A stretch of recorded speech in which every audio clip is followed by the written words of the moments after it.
And welcome to another episode of the Wikid Weekend Podcast. My name is Michael. I'm your host and one of the co-founders of Wikid Publishing. And today I'm joined by Jeremy Lott and Ibai Canellos. Welcome, guys. Hey. Hola. And today we're going to do something a little different to start with. I think we're going to do a little bit of a dramatic reading of Jeremy's new children's story with upcoming art by Paula Ritchie. Yep. I'll read it and then I'll talk about it. Is that cool? Nice. Yeah, that sounds great. Okay, here we go. It's called Growlylocks and the Three Humans. Several Wednesdays ago, there was a bear called Growlylocks.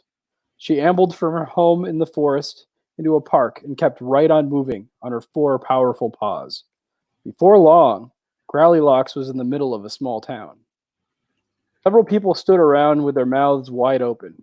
One of those mouths belonged to a little girl standing in the doorway of a house.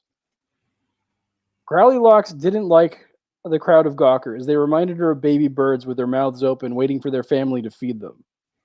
So Growlylocks invited herself into the house with the little girl instead. "I am Growlylocks," Growlylocks growled to the surprised little girl. She was holding on to the skirt of an older adult woman. "I am Anna," said the child quietly. "And this is my mama and my papa. Would you like to sit down?" "Where would I sit?" asked Growlylocks. "Papa has a lounge chair, Anna has a beanbag chair, but I have a rocker. Perhaps you would find that just right," Mama suggested. "That's silly. I'm a bear. We don't sit in chairs," growled Growlylocks, who planted herself on the hardwood floor. "Perhaps you'd like to sleep after your long journey here," suggested Anna. "Where would I sleep?" asked Growlylocks. "Anna has her own little bed, and Mama and I sleep on a bed in the master bedroom. There's a queen-size bed in the guest bedroom that might be just the right size for you," suggested Papa. "Bears don't sleep in beds. We sleep in dens," growled Growlylocks. "Do you have one of those?"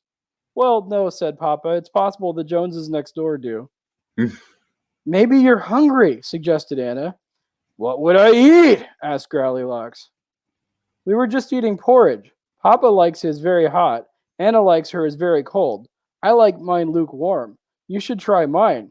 You might find that it's just the right temperature," said Mama. "That's nuts!" roared Growlylocks. "I'm a bear. Bears don't eat porridge." "Well, what do you eat?" asked Anna. "Humans!" growled Growlylocks. Oh, God. At this, Papa moved in front of Mama and Anna, who looked white as a sheet. "Now see here, Growlylocks," he started to say. And then Growlylocks began to laugh, which the three humans found disturbing. They had never seen bear laughter before. Growlylocks laughed, and she kept laughing until she was rolling around on the floor. She started crying and wiped the tears out of her face with her great big paws. Finally, the laughter calmed down enough that she could speak again. "You should see the looks on your faces," said Growlylocks. "Don't worry, I won't eat you. Bears rarely eat humans.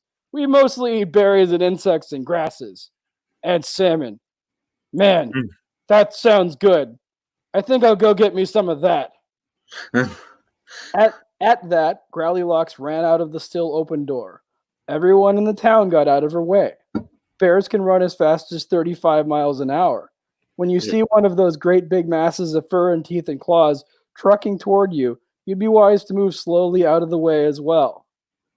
Growlylocks' great limbs took her out of the town, through the park, and into the forest toward her favorite salmon-rich stream. Anna and her parents told this strange story to everyone who had seen the bear go into their house. They were all sympathetic. They figured it must have been a traumatic experience to be cornered in your own home by a wild animal. But none of them really believed what the family had to say about Growlylocks. After all, everyone knows that bears don't talk.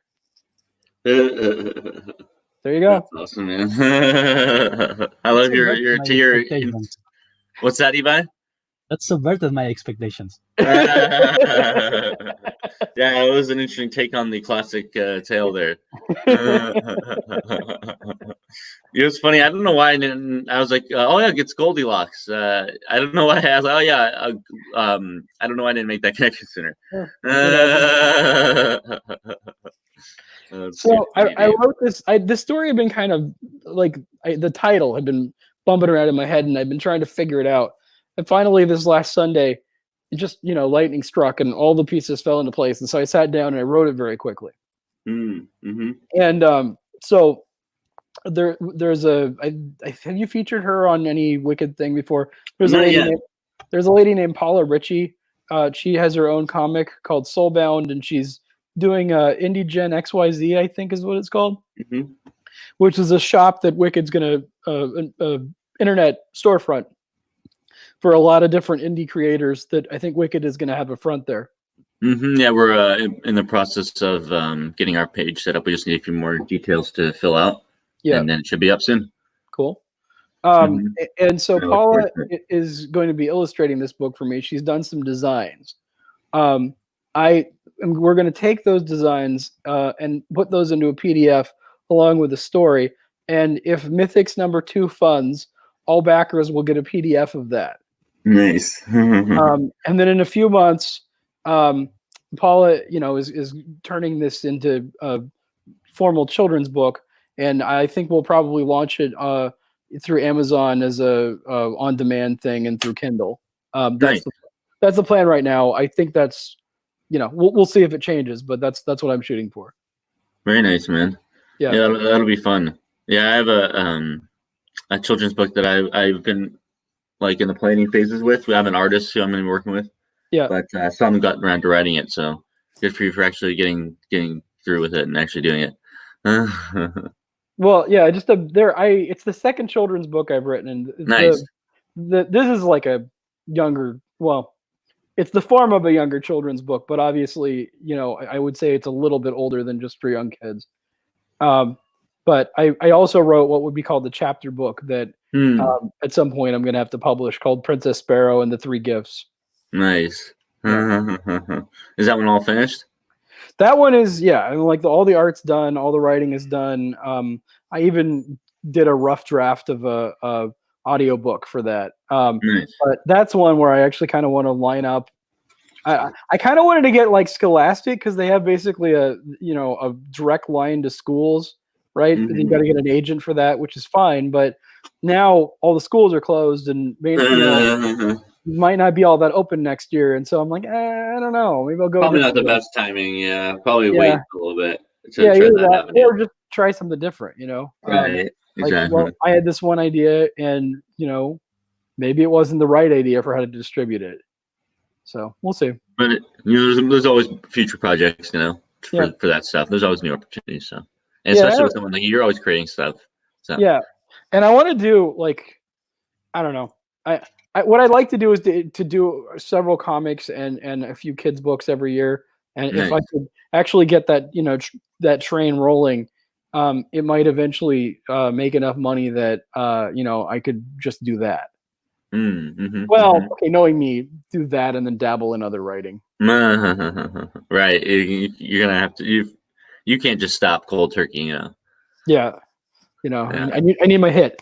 Give me my writing fix, man. Come on. I need an article here. You're all late, haven't you? Yeah. Man, no, see, Stephen King, he's sober, isn't he now? Yeah, but he's addicted to writing. He said That's like true. a dozen times that he was going to retire. And I think he was saying something like that. And he just can't. He's addicted to writing stuff. Oh, wow. No, because he announced everybody buys right. He had announced he was going to retire. Oh, really? Like, yeah, never mind. Yeah, it's a lot. I feel like a lot of those guys probably do that. Oh, yeah, I'm going to retire. I can't stay away. Yeah.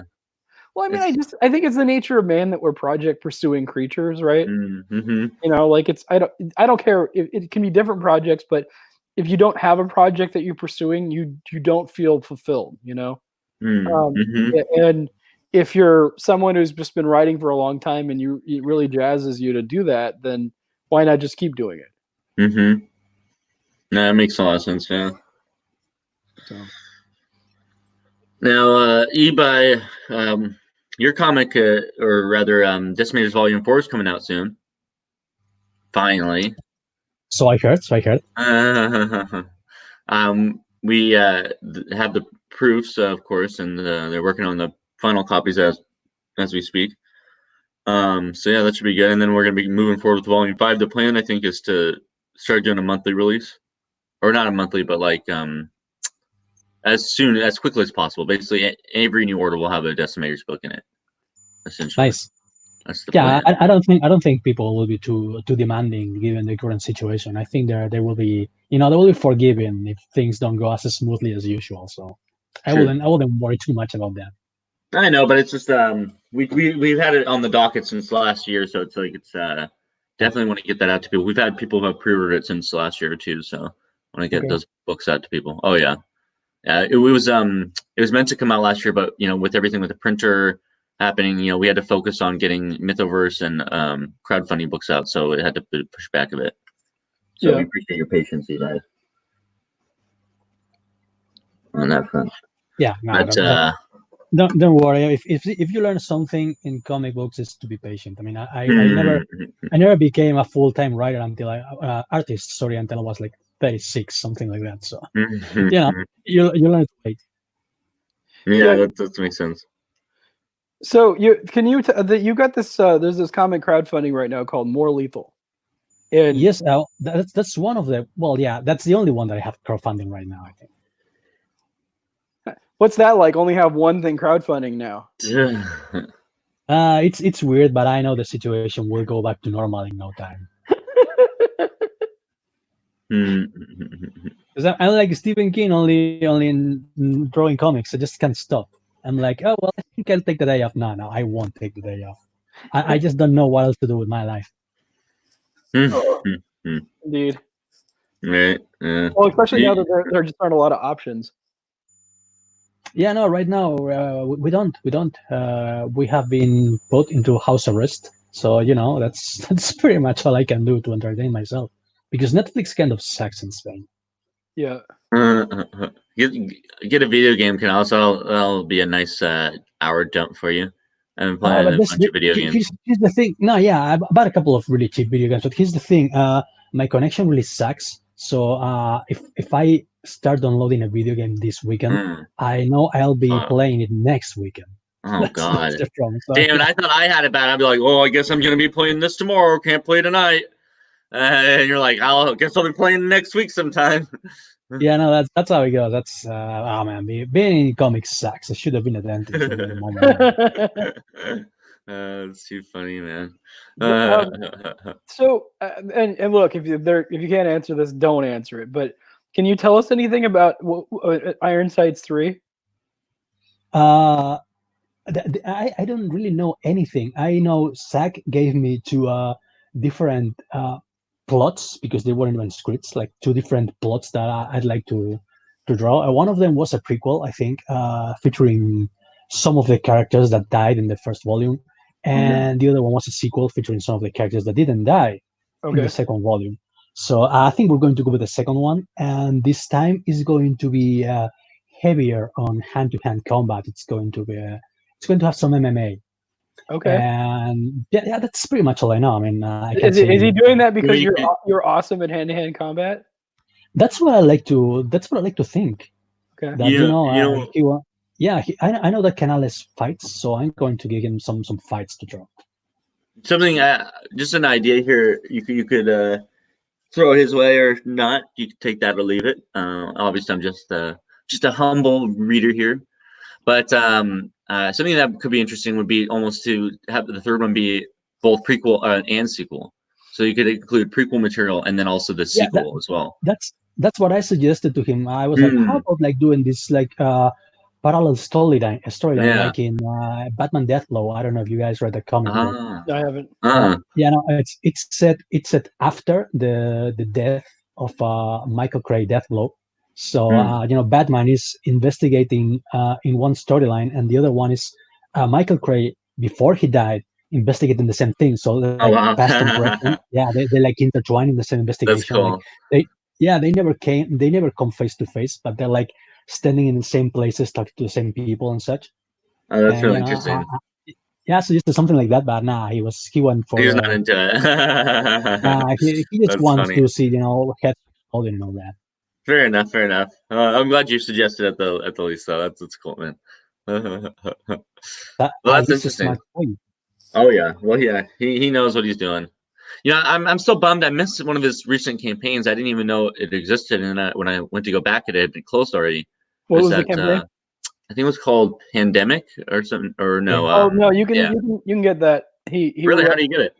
I'll send you a. Oh, really? Oh, Yeah, don't you? I'm pretty sure it's open. I could Okay, be cool. wrong, Yeah. but like he opened a second campaign for it because Okay, yeah. he was gonna let it go in demand and then he forgot to. Oh, that's too funny. I must have been, yeah, because I went to check to see that, and I was like, oh, he's not there anymore.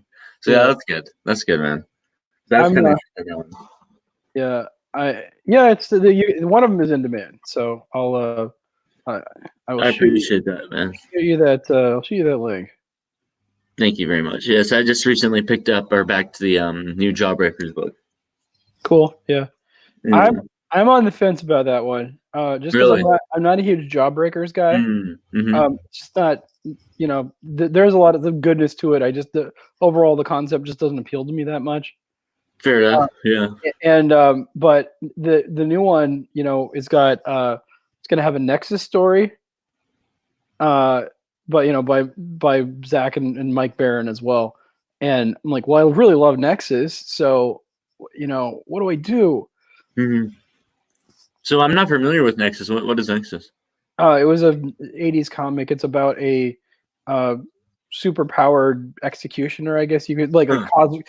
It's like if Silver Surfer was charged as like this cosmic level Deathbringer executioner who went after bad guys. So like Okay. if Silver Surfer was charged with executing Galactuses. I don't know, something like that.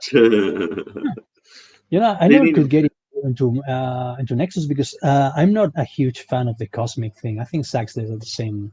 I'm more of a street level superhero guy, but that sounds interesting. I mean, it sounds like a more gritty version of Warlock or something like that. Yeah, I mean, I think for Cosmic, I don't know. Like, I agree that Cosmic can be hard to get into, absolutely. But once in a while, somebody pulls it off, and I think Nexus really does. So, guess we could start talking. Do we need to start talking about how the Punisher is the Cosmic Ghost Rider and how weird that is? I don't even know what to do with that.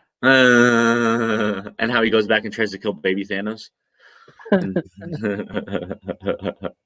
Yeah, they get weird. I guess it's because of the movies, right? But I never thought of Thanos as this huge menace to everyone. I mean, I always thought that there were like bigger guys out there, like Galactus or yeah. I don't know. I think there are bigger baddies out there. You're probably right. It's probably just because of the movies, honestly. At this point. Yeah, I mean, Galactus is definitely, well, I don't know. It's arguable, but I would say Galactus is in many ways a bigger bad than Thanos. Think maybe Galactus will be introduced to the Marvel movies soon. Yeah, they might because now they have Fantastic Four, right?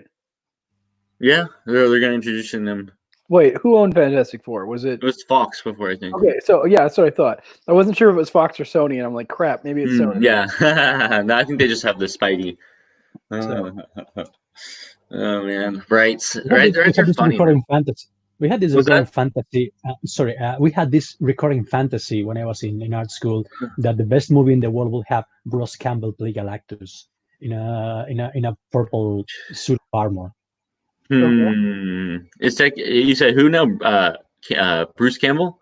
Yeah, Bruce Campbell. From Army. Nice. He's still alive, right? Oh yeah. He could still do it. Bruce First Josh Brolin, now Bruce Campbell. Don't you know that he's like older and chubbier? I think he could pull it. Don't you think he'd be like I mean, I think of Galactus as being really humorless, right? And I just can't imagine Bruce Campbell being humorless. Really? Interesting.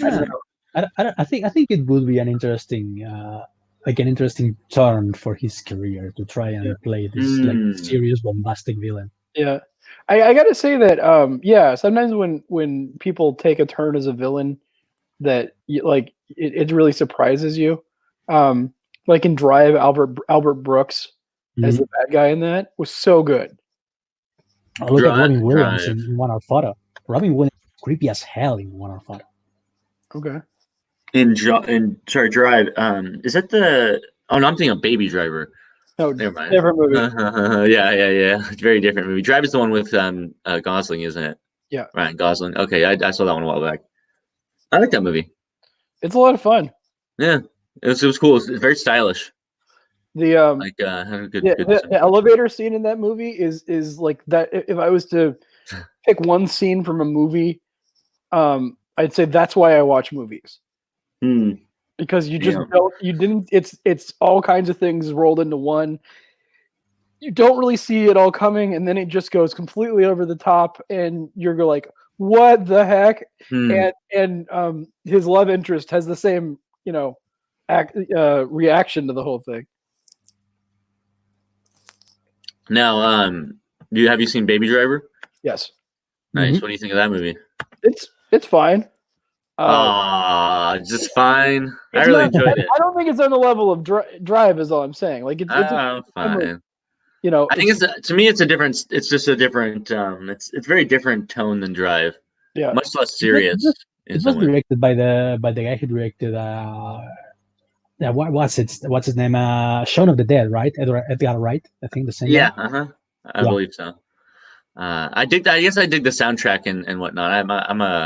I'm a sucker for a good like heist movie or crime movie. So yeah, probably probably why I like that one so much. Just before I like sorry, I like that they've had a no. Sorry, it's the freaking lag, I like that it has like a twist. But I don't know if has everyone seen this movie here, right? I mean, I'm not spoiling anything. Mm-hmm. But we'll think that the what's his name from Mad Men is going to be like the sidekick and because he's been acting all like fatherly towards the main character, and turns out he goes insane in the last part of the movie and he becomes the villain. I really like that part. Yeah. Speaking of the movies, have you guys seen any new movies lately? Well, we were just talking last night, or sorry, we were talking before we came on the air about how I saw the movie Logan Lucky last night. And that my wife picked it as sort of our movie night, and I thought it was pretty good. I really enjoyed it. It's the whole plot is, I don't know. People disagree about whether or not you need a great plot. I don't think you do, as long as you have a lot of great moments. And I'd point to movies like The Sandlot and Pool Hall Junkies and movies like that as, if you look at the plot, but the things that the plot strings together is great. And Logan Lucky had a lot of moments like that, and so I really liked it. And is it like a heist movie or something, or what's the general idea? It is a heist movie, and it's I would say it's basically like Channing Tatum's take on the Dukes of Hazzard. That's pretty funny. I would agree. I would agree with you on the plot thing, Jeremy, because I think the same. I think the plot is not all that important, as long as you have. I don't know if it's so much as good moment as it is good characters, and good dialogues, and memorable stuff. Because I have this problem with like Christopher Nolan, because I know everybody likes him. I personally don't, because I think his movies are all plot and no characters, and not really any really memorable moments, like nothing quotable or nothing memeable. Know what I mean? I think that's largely true. I think that the Heath Ledger as the Joker was, actually, I don't think it was because of Nolan. To take a look at that's interesting that you point that out. What I would actually argue is that that's something that's happened to his movies more recently. Like if you go back to his earlier movies, I would say that's not necessarily a problem. Like what's that one about the guy who can't remember anything? Memento, great characters.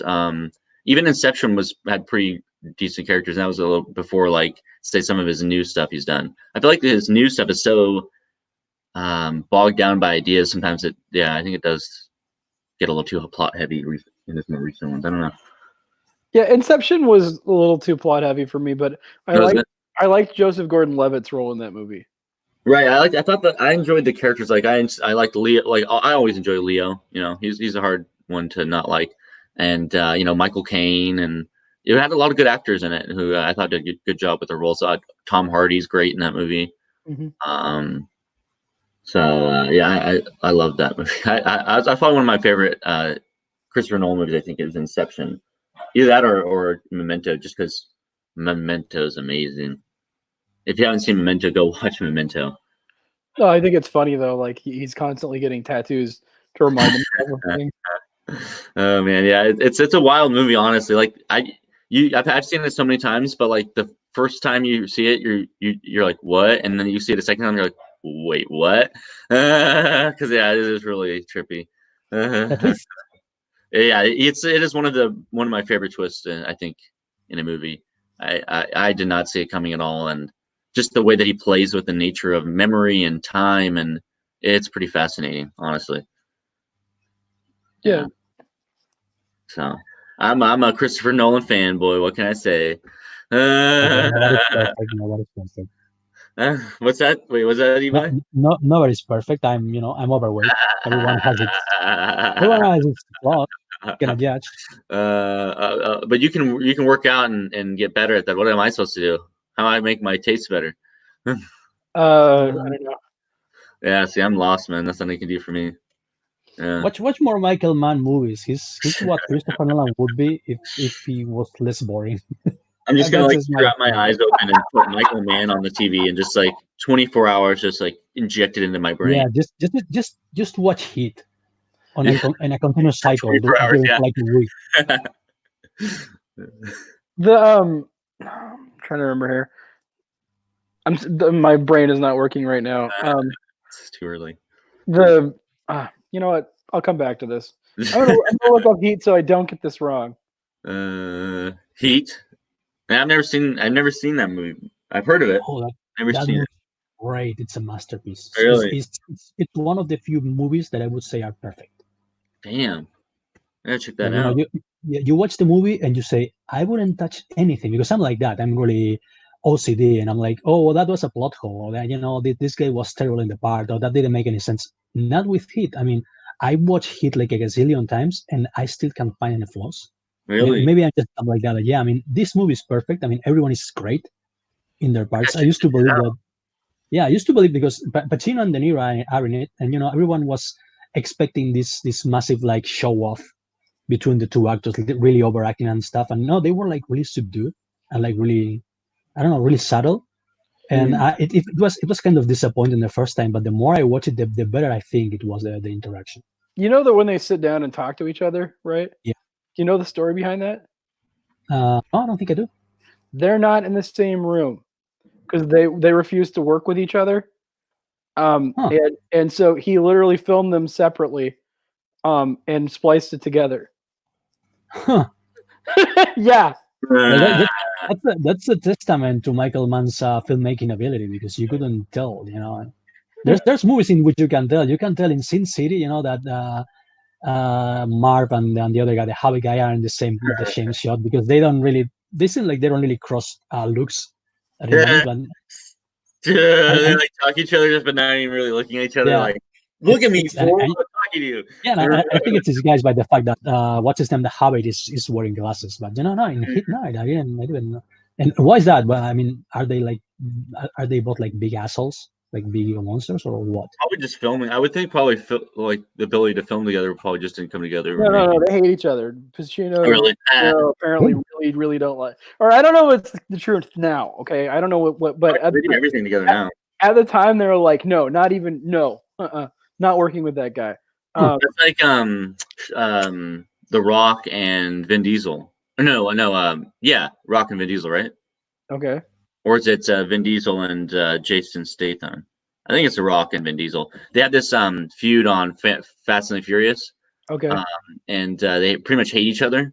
Yeah. And so they never film scenes together, and they have these stipulations like each person like the other guy can't get hit more times than the other one, and like there's like they can't die. There's like contracts that say they can't like get like look like they're losing, or they have all these things that make them badass.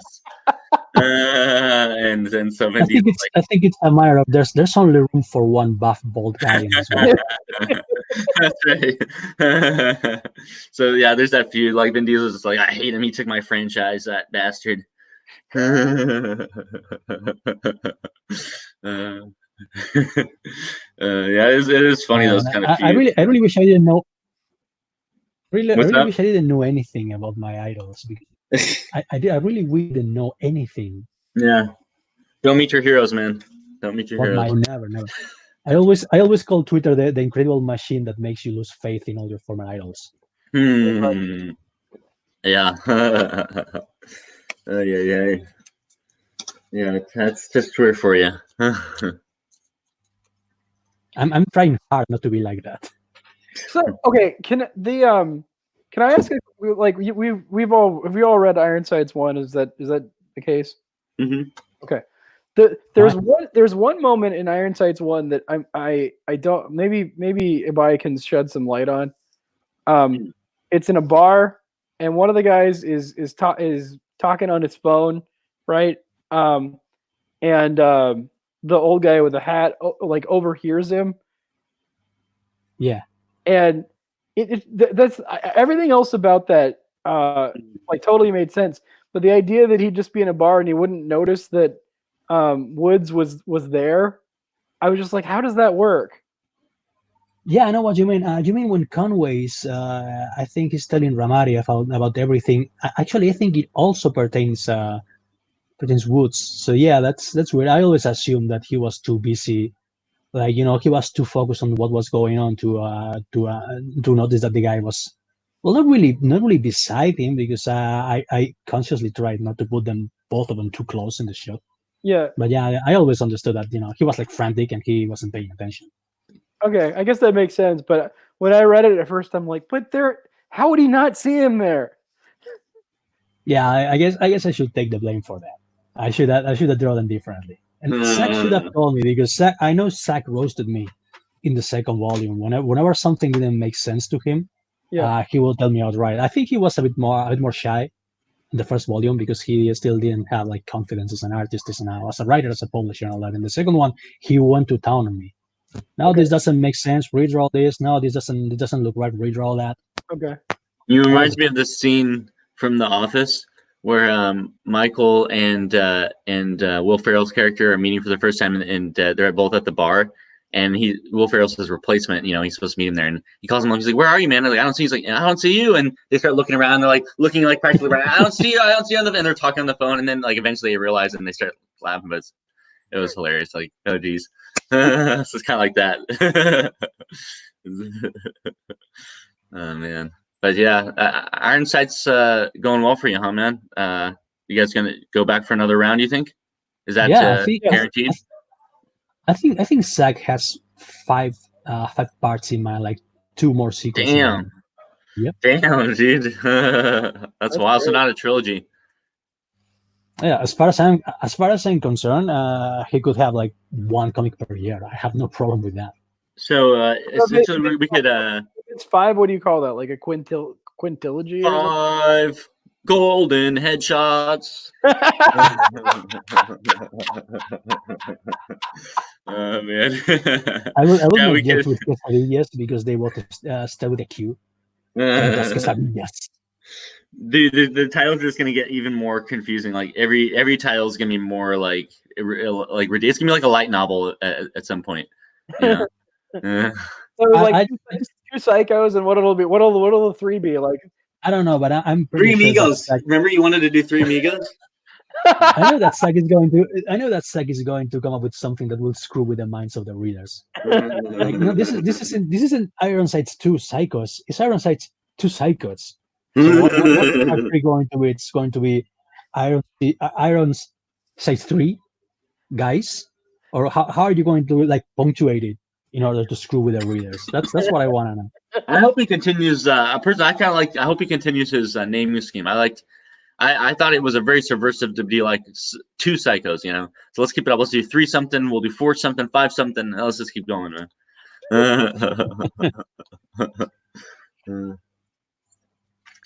That's funny, man. Yeah, you're always staying busy, aren't you, Ibai? Oh yeah, no, I'm drawing as we speak. I feel like I should like maybe turn my camera around so you guys can see that I'm not taking any breaks. I'm always drawing. Hey, if you want to, I would be very happy to see what you're working on right now. If you want to share with class. Ask and you shall receive. Give me a second. Okay. There you go. Oh man, this neck is even more terrible on camera than I thought. Anyway, This is what I'm working on. I don't know if you guys can see anything because I'm using not photosensitive blue pencil lids. Yeah, I can see a figure there. Yeah, Let me well, put you shout out. Let's see. There we go. What's the comic? it's not. You can see much really. I'm still drawing the last panel. It's from Johnny's Law, Okay. which I'm drawing for Alex Garcia of Deltaverse Comics. Cool. Very nice, man. Dude, that's awesome. Yeah, gosh. So you have a little bit less on Johnny's Law. How much are you all done with SOS? Yeah, even though Chimera Comics has asked me for yet another 5 pages for something that he's done, so but I don't think I'm going to be anywhere on this summer on vacation. So I just Nice. took every job I could. Nice, smart man. Really is. Yeah. You never know how the situation is going to go. We haven't still begun to feel the after effects of the recession and all that. So I'm just trying to make as much money as I can. It's a good Fair idea. enough. Yeah, that's No, fair. I mean, Man. it's like you got to build up a good financial cushion because you just don't know what's coming. Totally, yeah. There's always safe, even in just a normal situation, just to have that cushion for sure. You never know what happens. So, I'm now a homeowner, right? And you're oh, never sure what's going to happen with your house. Oh God, that's probably one of the biggest things I'm scared of to ever do. Yeah, I mean, I'd be scared to do it in California because you pay $1 bajillion for your house, and everything on top of that. Oh my gosh. Yeah, man, for real. I think the only way to live in California is being like very rich or being like homeless. The two classes are living in California, right? Yeah. So basically, Watson, either get rich or move. Or so I have to become a surfer, a homeless person, or a movie star. Got it. There you go. Or you could be I don't know if you can even do it anymore, but remember in the Rockford Files where he's just living in that trailer by the you can do that. Yeah, there you go. That'll be nice. I always wanted to do that. I always wanted to have like a nomadic lifestyle, It could fit you well. You just go travel from place to place, drawing what you see. Froggo Funding says. Froggo says, "Yes, Canales just turned his cam on. This just got sexy." Oh yeah! I hope you guys enjoy my really erotic low cut so you can see part of my pics. That's why I'm wearing it. This is the XXX edition Wikid podcast.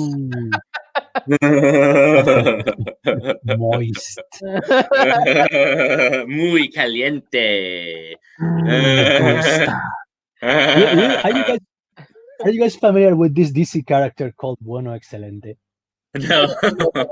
Oh man, he's like Canales if Canales was a DC character. Let me drop you a couple of pictures. Okay. You're gonna love him. All right. And there it is. Bueno Excelente. Is a DC character you said? Yeah, well, he's from the Hitman comics by Garth Ennis. Oh, I've never heard of those. Oh yeah, they're quite good. And it's in the Marvel series? No, DC. I mean DC rather, yeah. Oh, he even has a Twitter account.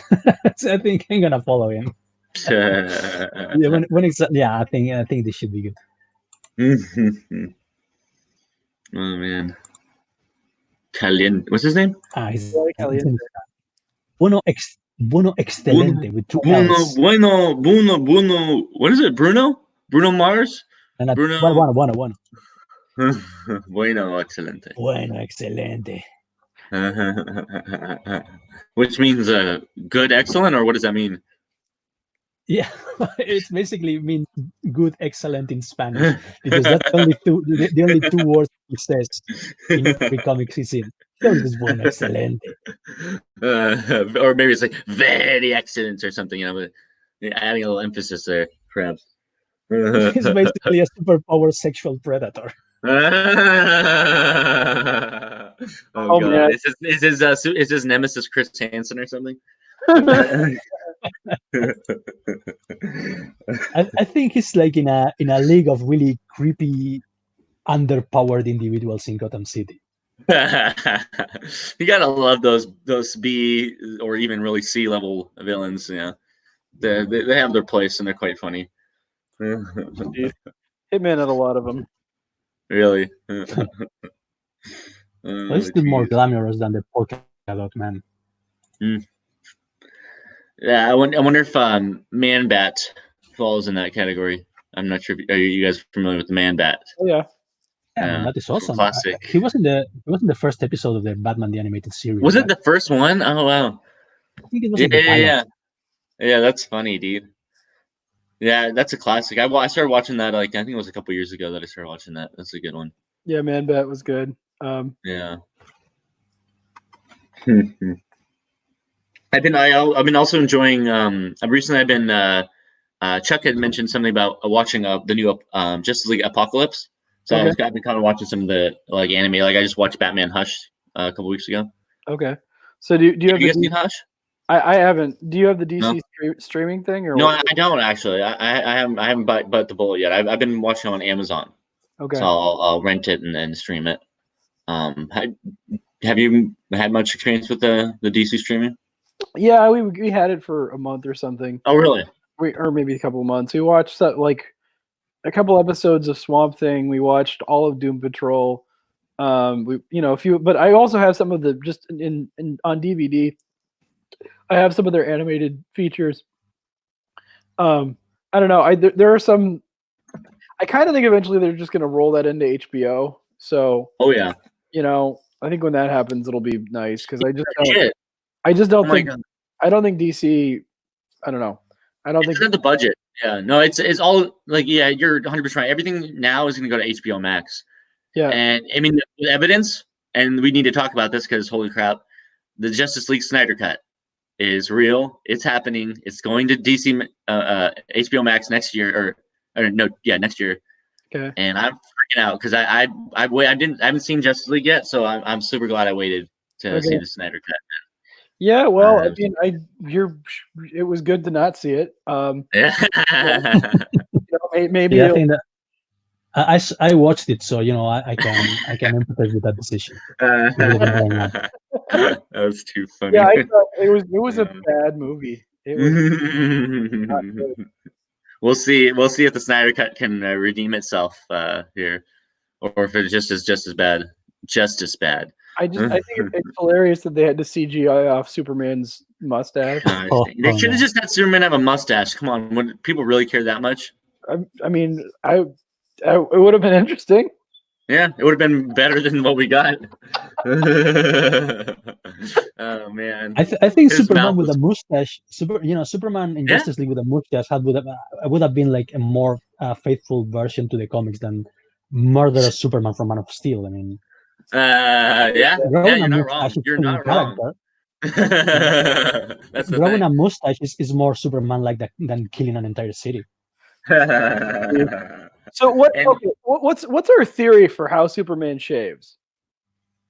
I heard that he looks himself in the mirror and shoots himself like with his heat vision. No, I got it. Man. I got it. He just uses a kryptonite razor.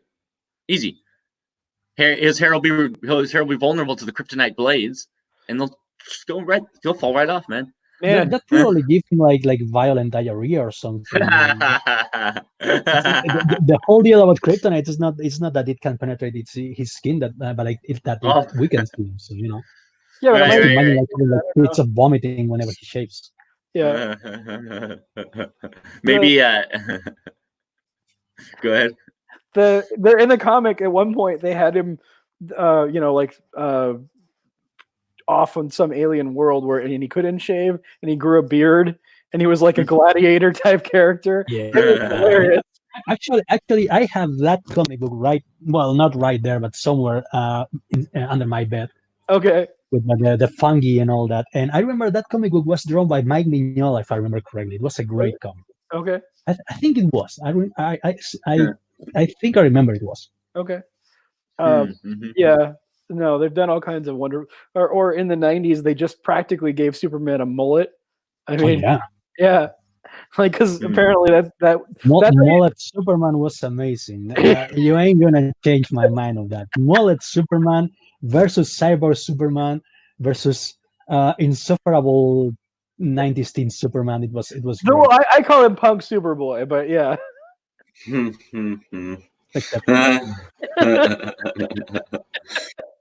So we do have a confirmation in the chat. Laser vision, shaving with laser vision. But the thing is, like, I don't, he's not gonna. He's still got invulnerable skin, right? And like he's gonna burn a hole in that mirror. Pretty sure. Like he's gonna get it pretty hot. Okay, let me give you this. That's what I don't understand from that theory, because I don't think he can puncture his own skin. I don't know here's how the that thing. works. I think this is my new theory. So his skin may be invulnerable, but his hair is not invulnerable, because if it was invulnerable, he wouldn't be able to grow any hair, because cells have to die and it has to grow out, right? So my theory is the cells or the hair follicles are vulnerable, but the skin itself is not. Okay. So we can have a bald Superman. Sure. Yeah. Or you could have like the new bad guy, Haircut Man. He's going around giving all the superheroes in Gotham and in Metropolis all bad haircuts, man. Yeah, exactly. He's teamed up with the Riddler to give everyone shitty haircuts. I can totally picture Batman waking up and having like a bowl cut. Who did this? Where is he? What the hell now? I mean, they've done worse thing with superheroes nowadays. That wouldn't be strange. Oh yeah, no, it would just be funny. The Batman with the perm. You thought the Batman who laughs was bad. Jesus, this is far worse. The Robert Pattinson, right? He's going to be in that new Batman movie. I think it's called The Batman. It's a shit show. Which I have nicknamed the Batman who sparkles. So I love it, dude. That's awesome. I mean, it's being made by the same guy who made Daredevil from. Here's a slim chance that it may be not like the comics, but not the good one. The one with the one with Ducks and then the Punisher and all that, Oh, okay, not the one with Ben Affleck, right? No. Actually, that movie, the director's cut wasn't all that bad. Yeah, actually, I'm on with you that one. Yeah, which is interesting, it was supposed to be Matt Damon rather than Ben Affleck, but he chickened out. Yeah, those were those look more like Matt Murdock than Ben Affleck. Yeah. I would say, in the early, that early Marvel era, those are probably the best of all of them, I would say. Okay. I mean, what do you guys think? Can you think of any other better ones? Punisher wasn't that great. Elektra wasn't that great. So I don't know. I mean, it wasn't Spider-Man 1 and 2 were pretty good. Oh yeah, that's true. I actually forgot about Spider-Man. Yeah, that's true. So, Spider-Man. Blade 1 and 2 were amazing. They have terrible scripts, but they were amazing. That's true. I'm about to lose some more of my geek cards on today's episode. I haven't seen Blade. Arrest him now! Throw him in the gulag. Yeah. Be gone, heretic. There's that New Zealand, the spinoff of that New Zealand vampire docudrama or docu-comedy thing called, I think What They Do in the Shadows. I think that's the title. Something About in the Shadows. And it's on FX. And at the end of season 1, they had all these vampires that were on this vampire council. And that what they did is they just took all these people who had been vampires in movies and cast them, right? And so you have Wesley Snipes, and they're like, oh wow. But instead of using their names, as like Blade or whatever, right? They just use their names. So it's the Vampire Wesley. That's fine. We gotta get rid of copyright. So, well, guys, I think we're about time, and I gotta deal with some family stuff here. So, okay, we're gonna be passing out a torch in about 10 minutes or so. But if you gotta dip out early, that's definitely understandable. Yeah, I have to do that. So, follow me on Twitter at JeremyLottDiary, and please back Mythics 2, because We got to get that thing funded, and you'll get your preview copy of, Growly Locks and the Three Humans. Very nice, man. Yeah, I definitely hope it gets funded, man. And I wish you luck with that children's book, man. I'm very excited to see once you release it, the full version. Thanks, man. Yeah, definitely. See you, man. Yeah. And then there were two. Oh, it's just you. Wow. So the Mythoverse guys are gonna be jumping on here, as I said, in about 10 minutes, but we can hang out for a little bit longer. So what you got going on for the rest of the day, man? Well, I think we're allowed to go out now. Like, Oh wow. Yeah, from 8 o'clock. I think we have like extended yard time from 8 o'clock to 11. I don't it know sounds what like you're in happens prison, after man. 11. I don't know what. I mean, I don't know what happens after 11. I don't know if the virus like comes out looking for victims. Like, It's like bring out your dead. yeah, you're dead. Yeah, exactly. I don't know. So yeah, I may go out and try like have a drink before they close the pubs at 9. Nice. Well, what few pubs have survived the pogrom. Yeah, yeah, nothing's open here in California. There's nowhere to go out to. So you can go to the grocery crazy. store if you like. That's Yeah, crazy. How are you guys supposed to survive if no one's working and no one's I know, it's producing anything? insane, man. It's pretty insane. I know a lot of people are hurting right now. A lot of people want to get back to work. So definitely, hopefully we find some sort of solution to go forward from here. Because yeah, it's crazy. I'm just sitting in. I've been in my house, I think, for the last I think 2 months now. It's Holy getting hard shit. to remember how long I've been here. I haven't left the house at Yeah, all. you're basically in solitary confinement, bro. I go to my backyard and that's You're in it. the hole. What did you do? Did you like stab another prisoner? I have an ankle monitor on. They're checking my movements here. Holy shit. Yeah, but it's good for getting stuff done. I've been getting a lot of projects done, and my novel is coming out probably next month or so. Cool. I decided I've been quote unquote editing it for the last hour, and because I had consulted with someone about an issue, they had brought up to me about about my usage of tense, a lot of tense shifting. But I did a little research. I found out there's this thing called historical present tense, which is something that narrative writers use to switch between tense for dramatic and kind of emphasis a little bit, dramatic purposes. So it turns out I wasn't wrong. I was actually using it right. So I was like, I guess I'm done then. You were right. You were right for the wrong reasons. Exactly, which is always good. I think I'd rather be right for the wrong reasons than wrong for the right reasons. So, Absolutely. yeah, so I'm excited, man. I'm really. I've been working on the book for like 5 years at this point, 6 years almost, probably. I started in 2014, I think.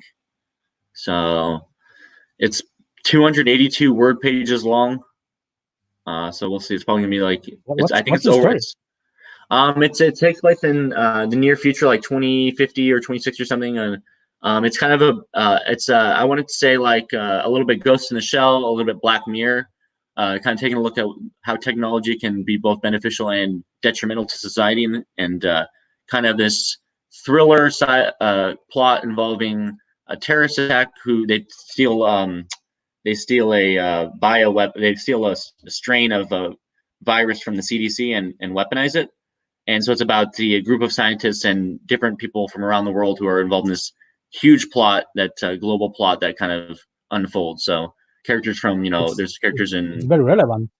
Oh yeah, it's become more and more relevant over the last few years. I mean, it's about literally the premise is about the United States isolating itself from the rest of the world and building a giant wall around the entire country.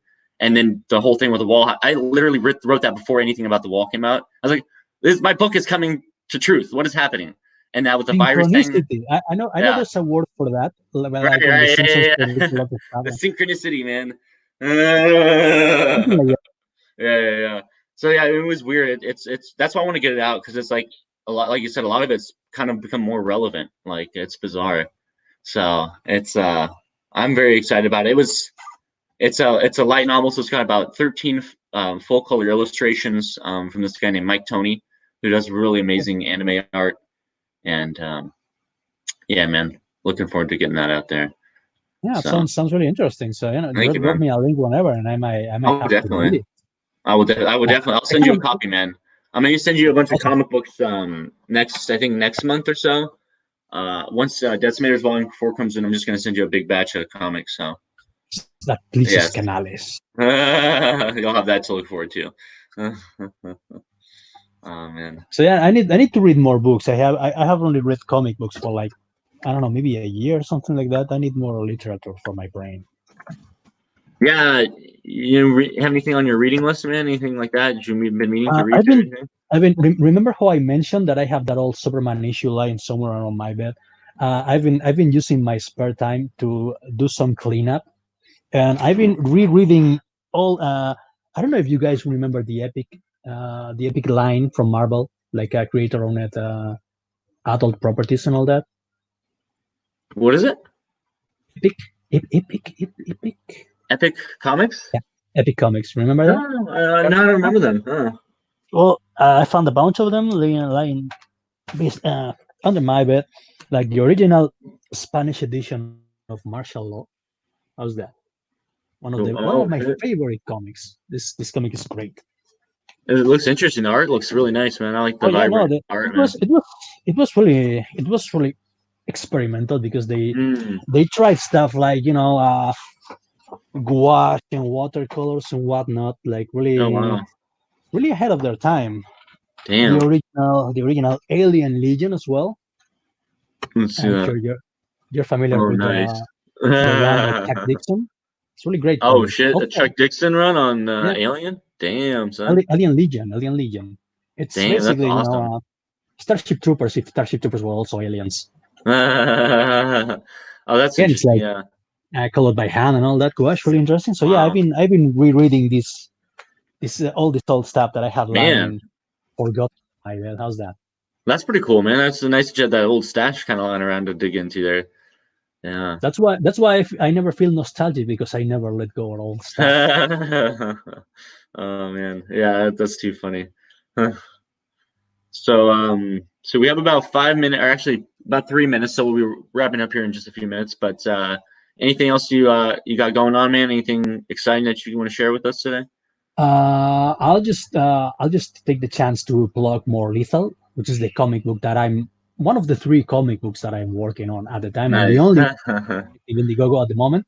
I guess I should drop you a link in the private chat. Oh, definitely. Yeah. I'll put that link out there. Fargo also says we got to get more eyes on SOS Onslaught too. That's still on demand. Yeah, I think if it's not ending, I don't know. Let's SOS. What's it? Onslaught? Yeah.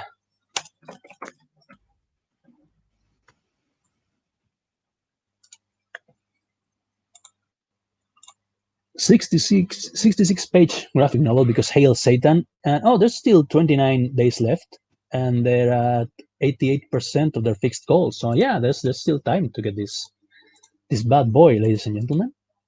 There you go.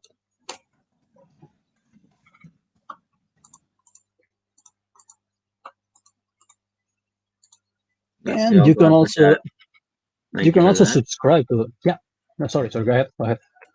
No, I was just gonna say thank you for the links. I'm going to put those in the chat, but go ahead and tell everyone what you're gonna say there.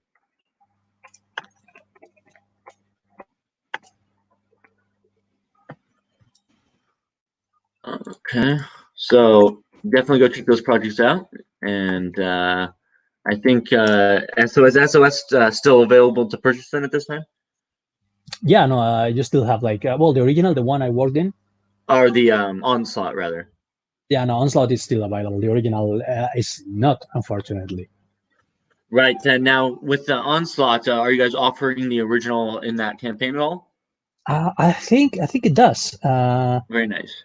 Yeah. It's actually the first perk that you can see is SOS Onslaught Plus Volume 1 for 32 euros. What I think that would be like $33, $30. I don't know, something like that. Very nice, man. Yeah, that's awesome. I always love when they put the earlier books in, just because if you missed it, it really is nice to be able to catch up. Yeah, I like that as well. I like to wait several campaigns until I can really? have all of them in the same package. Oh, okay. Yeah. And I don't like to wait. And you can binge read that way too. It is kind of nice that way. Well, thank you, Canals, for joining us. I think we're pretty much about out of time here. So if you want to go ahead and plug where people can follow you online, definitely go ahead and do that. Follow me at DecimatorSart on Twitter, and we can be friends on Facebook. And also, I just dropped another campaign. It's a mailing list for Johnny's Law. So, I always get the rap for not promoting that enough. So I just did. I'm out. Follow me on Twitter, DecimatorSart. Awesome, man. Well, you enjoy the rest of your day, man. I hope you get a lot of work done. Yeah, me too. And stay safe out there, man. And hopefully you can stay sane. You're not getting too bored by with all that. Same. Try not to get sheaved in the yard when they get seriously, man. It's dangerous out here, man.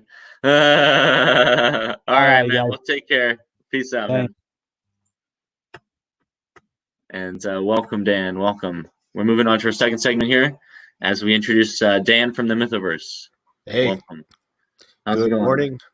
Thank you for having me as always, and I hope you're holding together out there on the left coast. Definitely, man. Yeah, doing as best as we can out here, and I hope you're out there doing the same on your side of the country. Yeah, more and more people in my town are just saying, "To hell with it," and they're going out. Last night in the downtown area where I live, it was as busy as I've seen it in months. Oh my God, really? Yeah. There was nowhere to park. People were just walking up and down the sidewalks. It was fantastic. I was very happy to see that again. Oh God, as long as I can stay away from it, fine by me. I've already decided. Even when my place opens up, I'm not coming out, and then they're gonna have to drag me out of my house. Yeah. Well, fortunately, my part of the state is not densely populated, so we never had large numbers. That's definitely good. There was Dade and Broward County that had over half the cases in the entire state, and they're all the way down south. So I was never in as much trouble as people that lived in hot spots.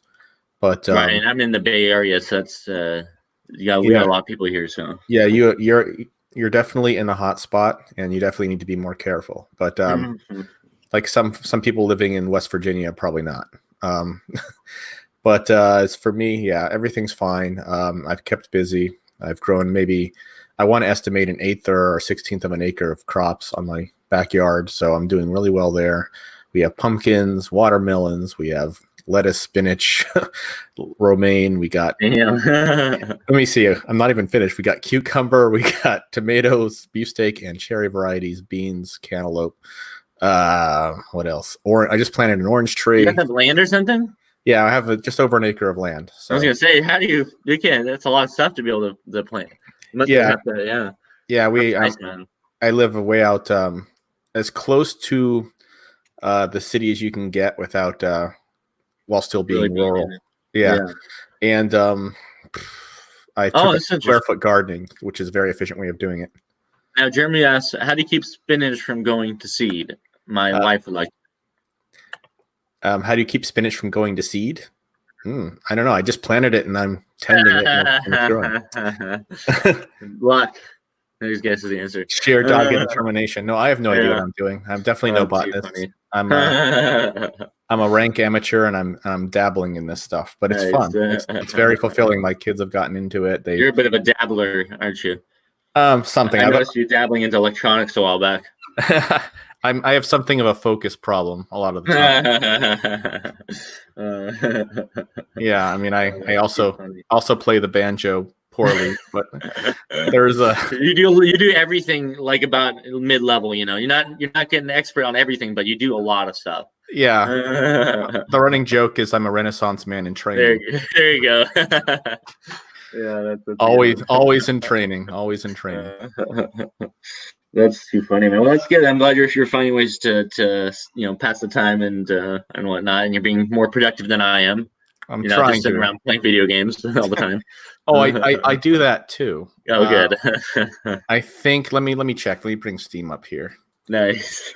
I think I'm up to 130 hours in Dead by Daylight. Yeah, dude.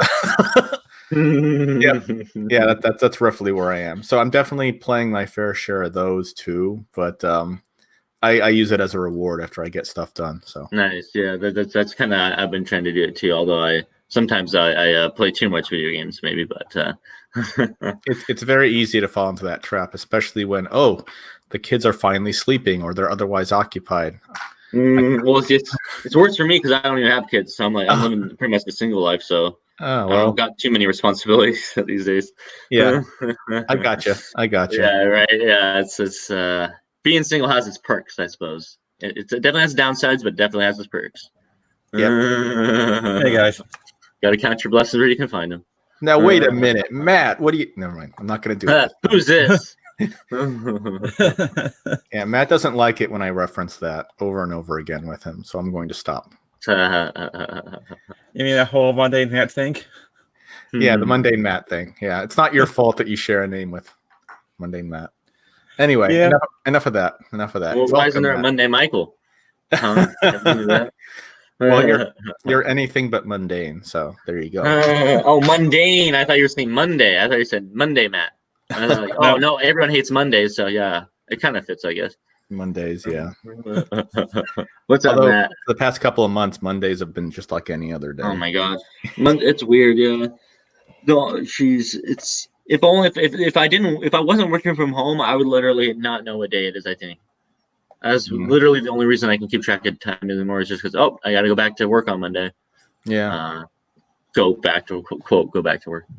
Yeah, I'm the same way because my schedule didn't even hiccup because I was already optimized for working remotely to begin with, so we just continued on. Yes, mine was opposite. My company had never worked from home because I work for Bank of America, and so they had to find a solution and scramble, and so it took a couple weeks. And but now that they're running really efficiently, and so it's kind of like my boss was telling me like, you guys are like, this is all new for us, so like, it's just they don't have any experience doing that, so it's kind of interesting, I guess. Yeah, improvise, adapt, overcome, and all that. As Brett likes to say, the motto of the SAS was it "Who dares try," or was it Who dares wins? Who dares wins? Yeah, that's it. Yeah. Yeah. And I deliberately sought out my field so that I could effortlessly work remotely. So my wife is very grateful that there was no disruption whatsoever. Yeah, that was pretty smart on your part. For my part, I got super lucky. Like I got that job, like I want to say about 2 weeks before the lockdown went in place. So it was just perfect timing for me. I'm very grateful for that. Nice. Yeah, definitely grateful. But as Froggo said earlier, I actually wanted to touch on this. It's a good excuse to live a hardcore weeb life. He is not wrong. I've been playing so many video games, reading books, and I've been a shut-in for the last 2 months. I've not left my house at all. Yeah. But onto a more comic-y subject. Matt, how are things going with your campaign? You want to give us some updates, man? Yeah. Right now we're sitting at 59 backers, and about 1/3 of what the Viviverse campaign brought in. So that's a good thing. Yeah, I think the Mythiverse campaign brought in about $6,200 and change, and you're sitting at 2,055, which is good. And we ended up with 172 backers total for the Mythiverse campaign, and you're just under 60. So you've already gotten 1/3 of what the Mythiverse has pulled in terms of backers and money. So at the very least, you've gotten that far. And I think, given how everything has been going for everybody, with all the uncertainty and whatnot over the past month, I think the campaign has done very, very well, all things considered. I mean, $2,000 is an impressive take for a small indie comic that's still relatively unknown. This is only our second campaign, and you only have one issue out there. So, I think this is good progress. And whatever happens with the last 55 hours or so, I mean, Mythics issue 2 will happen, and the Mythiverse will continue on. And we've been brainstorming backup plans for like round 2 of the campaigns, or more heavily on the Patreon or other methods. So I'm not particularly concerned. I mean, I would absolutely love to see this thing hit goal so that Matt can just move forward with Mythics issue 2. But one way or the other, it's going to happen. No, that makes sense. It's like Cody likes to say, it's just a matter of time. Like even if it doesn't happen this round, it's still going to happen. It's just a matter of when it's going to happen. That's really affected by it. I'm not worried. We have plenty of things in the pipeline. Production has not even slowed down. I mean, there was a hiccup on my part for a little bit, but Leandro is about to turn in page 13 of Adobe Kroger. I reached out to Brett Smith. He's going to color the cover again. I'm very thrilled to see how that's going to turn out. And I'm thinking at the rate Leandro's going, by the time it's time for Adobe Kroger to run the campaign, the book should be completed. And I could probably just run a campaign to pay for the production costs, which will be very nice. That would be great, yeah. Yeah, that way I can just set a quick little goal to cover printing, and anything else is just, goes back towards paying me back for the production costs. But one way or the other, like I said, all these books are getting made. They're going to continue on, even if we have to change up how we present them. We've been discussing a lot of things in that direction. But yeah, Mythoverse is not stopping. It's not slowing down. We may just have to change how we do things. Yeah, that's fair. And it sounds like you guys have a plan just in case, so you guys can move forward with it. So that's definitely good. Yeah. But well, that's great, man. I definitely hope you guys can make it. We're going to be definitely pushing these last 3 days super hard here. For those who are watching, we have a live stream tomorrow. Campaign countdown part 2 about the Mythics, and that's at 1:30 Pacific time. And then on Monday we have a final day stream where we're going to be pushing it that last day, and that's going to be at 5 p.m. Pacific time. Nice. So definitely check that out if you can, and help support us. Share the links out with your friends and anybody who likes comics, likes books. Please let them check it out. It's definitely. I mean, you guys obviously launched with your first crowdfunding last year, started the Mythoverse. So I know a lot of people have been waiting for this next issue to go forward. So yeah, I'm just excited about the next phase of Mythoverse, to be honest. Yeah, so are we. We got a lot. Oh yeah, a lot in the pipeline. Yeah, you guys never stop planning, really. Yeah, that's the one thing that I can say that puts us gives us an advantage, is that we do play the long game. We're not here to become a firework that just bursts out and maybe brilliant for a second or two and then it's gone. You move on to the next. Yeah, we're laying solid foundations that we want to support a skyscraper, basically. And if it takes a little bit longer, then it takes a little bit longer. I mean, that's just how things go. Rome wasn't built in a day. It's a marathon, not a sprint, etc.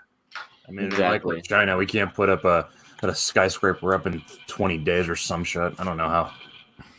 Right. No, it makes sense. And, not every campaign is going to hit success on the first one. That doesn't mean it's not going to hit success on a future campaign. So we've seen it happen a number of times. Sure. It happened with Cody. It happened with Wrath.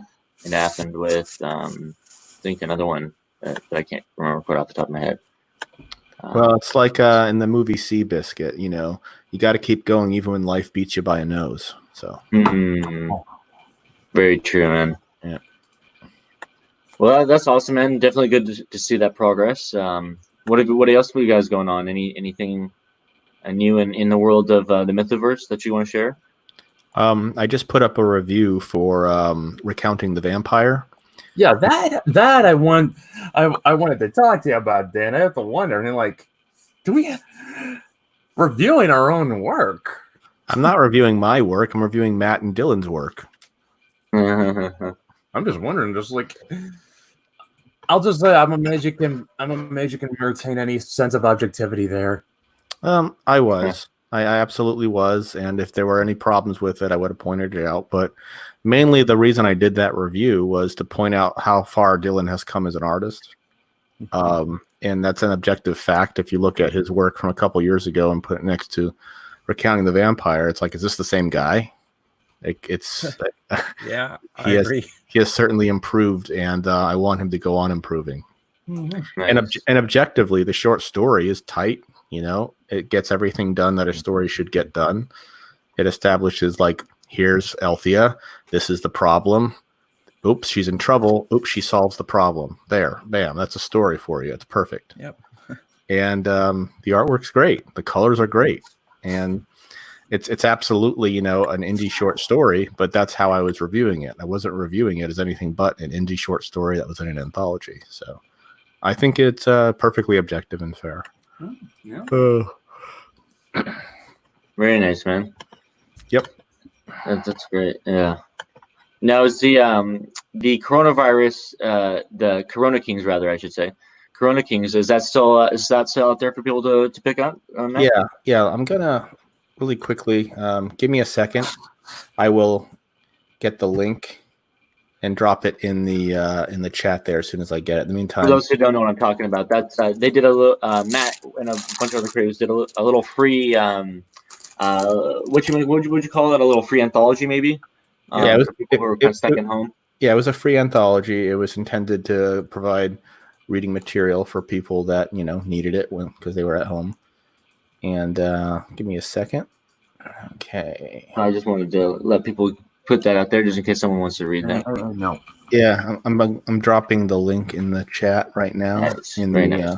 Private chat. Yeah, in the private chat. So if anyone wants to download it and check it out, there's a lot of stuff in there. Direct download. Well, that's a good idea. Right? Yeah, I mean, it had a lot of cool creators and people contributing, and so there's a mythic story in there, and there's a lot of other fun stuff. So definitely check that out if you need some stuff to read right now. Mm-hmm. There's short stories, there's pinups, and the Recounting the Vampire story begins on, I believe, page 28. Oh, very nice. And so that one was the one you were just talking about, wasn't it? Yep. Yeah. Oh, very cool. Very cool. I didn't actually know that was in there. Yeah, and certainly check that out. It's a tight little story, and it also has some incredible artwork by Dylan. Pay special close attention to his use of color. Well, that's interesting, man.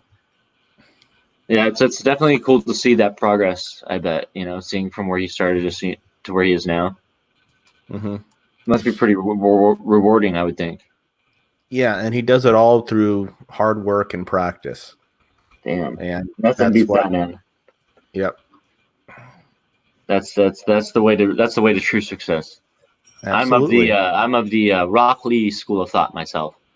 I was about to say that. You're the king of hard work. Hell yeah! Yeah, that's exactly what I think of when I think of that. Yeah. If I can't do 100 push-ups, then I have to do 100 jumping jacks. If I can't do those 100 jumping jacks, I have to do 500 leg lifts. Or whatever it was. Are we talking it's a good mentality, really. Now? What's that, man?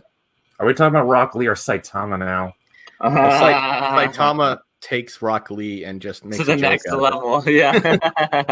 To the point where it's like I've done it so much now, like I can't even. Nothing affects me. I love One Punch Man. But the trade-off is that you lose your hair. So right? if you're willing, poor guy. If you're willing to be bald, then you can be all powerful. Yes. Yeah. Well, genetics already got me there, so why aren't I all powerful? Because you didn't go bald by working out every day for 3 years. Oh man. Yeah. I'm a big One Punch fan. Do any of you guys read the comic? I've seen the show, but yeah, I have every volume of the manga. Do you? Really? Every volume of the manga, and what's so brilliant about it is he's only on the cover as the main character on the first volume. After that, he's always in the corner somewhere in the background as a silly-looking chibi character, and some other character is the focus, because that's kind of the point. Like for a lot of the later volumes, you have like 90% of the book is actually a serious shonen action manga. Oh wow! Like it's exquisitely crafted, drawn, and choreographed, and then all of a sudden at the very end, Saitama shows up and deflates all the tension by killing the monster. But they managed to do it in such a way where the characters before that moment where he comes up and flicks the monster into oblivion are so strong that that's what sticks with you. And if I could run across the house and get you an example of some of those, but I don't want to spoil anything for anyone that might want to read the manga. But it actually is strangely satisfying once you realize that eventually Saitama's kind of come and fix everything. But up until that point, it's actually like a very, very good action comic. You know, what did you think of the adaptation, like anime versus manga? I prefer the manga personally, Oh, wow, okay. but I don't know what it is. Maybe it's just because of the way the dialogue is translated. It's more satisfying. I don't know. And the manga has bonus manga, like side stories in it. Oh, that's cool. I will say I liked the first season of the anime, but I did not hear good things about season 2, though. I actually recently I watched season 2, and I thought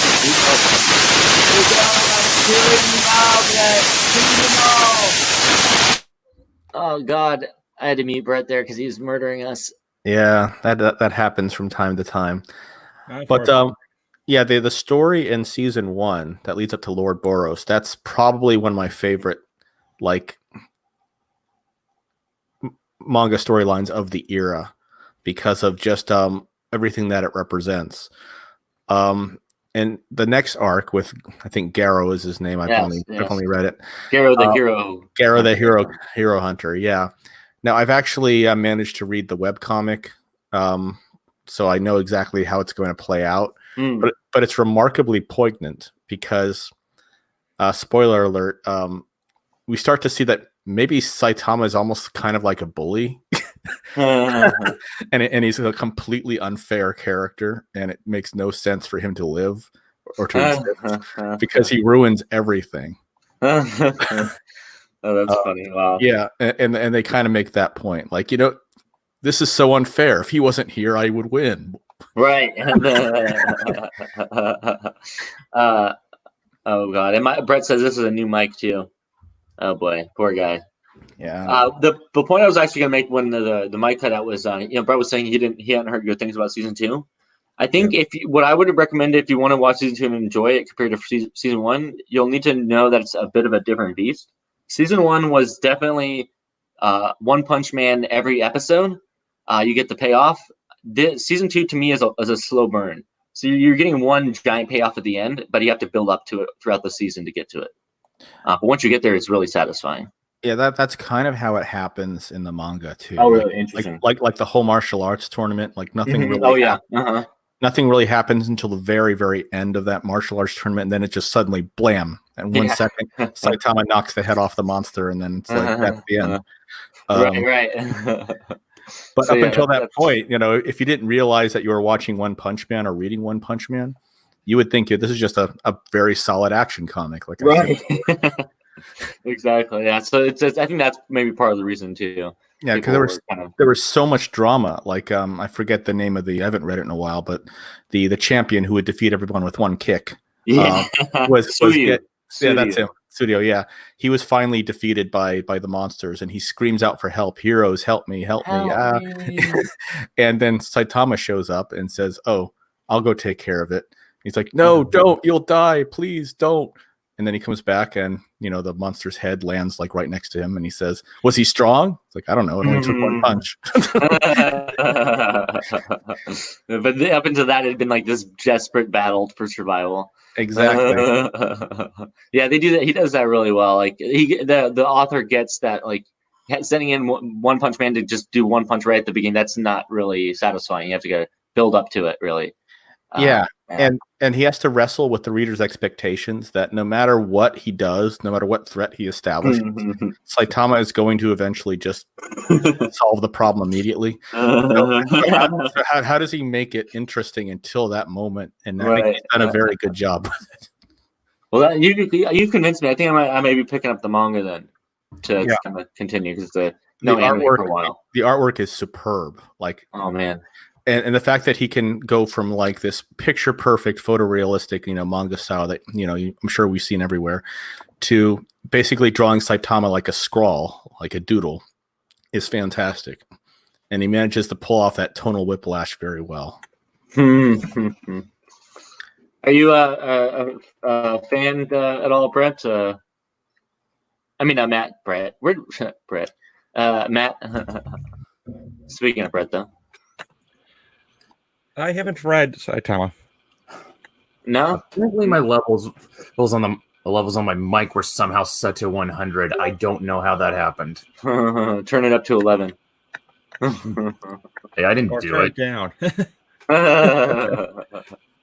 So, this is an interesting question. Jeremy says, "Is One Punch Man the platonic form of Superman?" It depends on how you want. Depends on how you define that.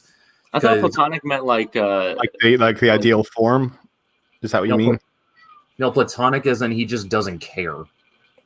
Well, because isn't a platonic friendship one that's not romantic? Well, what I think of when I think of Platonism is that everything here isn't the ideal form of everything we know, and it's all just simply a copy of it. So would Saitama be the ideal Superman, the ideal form of Superman? I think he meant to sit. No. It is about. No, because he's too lazy. He's too lazy to be the ideal Superman. Well, he had one goal, and then now that he's achieved the goal, the story Right, just he's keeps bored. going. I guess it's not. He's not lazy. He's just bored. He's apathetic.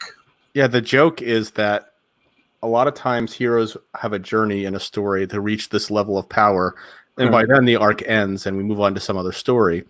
But in Saitama's case, his story keeps going. Like after he's achieved ultimate power, now what does he do? Now he has no purpose because there's no struggle, and also no point to the story. Because yeah, and that's God, we could talk about that one forever. That is a good series. Yeah. Really All in funny. all, it's a commentary on many different things. Like, for example, in Dragon Ball Z, once Goku shows up, all the other characters are meaningless. Like, why are they even there? Once Goku didn't show up. And if you have an all-powerful character, what's the point of A, the story, and B, every other character in the story? And that's one of the things that One Punch Man keeps commenting on. And somehow manages to keep it amusing. So, and once the joke kind of wears off, which is where like season 2 onward might be taking you, it starts to comment on like how fair is it to have a character that's this powerful? Like it ruins everything every time, and they make a lot of points about that towards the end of the Hero Hunter arc. So anyway, it's not for everybody, but you know, and I find it amusing. It's fun. And I personally really like shows that can, and there's not too many of them, especially anime out there, but that can blend the perfectly balanced humor with action and serious tones. It can shift from a dime from being super hilarious to being super serious in a second, and it does it so well. Another anime that did that very well was City Hunter. Oh, really? That's Yeah. a bit of an older one, isn't it? Yeah, and Jackie Chan even did a live action adaptation of it. Really? Which was absolutely brilliant. Oh, that's funny. Yeah. Yeah, I've heard a lot of good stuff about City Hunter. Yeah, check it out. Classic, you might say. But yeah, what have you guys been watching? Have you guys been catching up on any shows or reading any books, anything like that lately? As if I have time for that. Jeez, yeah. You do you not find much time for relaxation these days, Brett? What's relaxation? Jeez, man, you need a day off. Well, When is it all done? I have to say is that I've managed to rediscover a way to play Mech Commander again. Of course. And the AI is really dumb, or dumber than I remembered it to be. Really, you think? On a scale of 1 to on a scale of 1 to Peter Griffin. Because if anyone remembers, Peter had an intelligence test that proved he was legally retarded. Let's just say this, Brett. The bird is definitely the word in this situation. Well, If that explains it. I have to say hello, Peter Griffin, because sometimes they can be smart, but most of the times they'll go to long range after I tell them to attack from position. Guys, you don't have long range weapons. What are you doing? Some games don't hold up too well, I guess.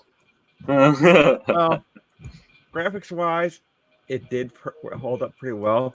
Huh. Surprising to hear. I mean, the AI is dumb as bricks, but it came from a smaller company than a company like EA or something like that.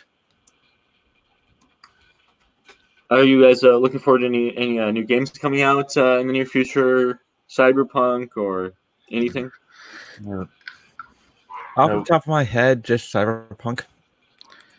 I'd be willing to give that a try, but I'm not sure how much time I'd have for it. That's fair. Yeah, they just announced. I'm guessing there's probably not too many Call of Duty fans amongst us at the moment, but they did just. There's a leak for the new Call of Duty game called Black Ops Cold War, and as a huge history fan, I'm super excited to dive into the Cold War. Well, all I know is that my son's got into a competitive league for Call of Duty. Wow. Which one? The Modern Warfare?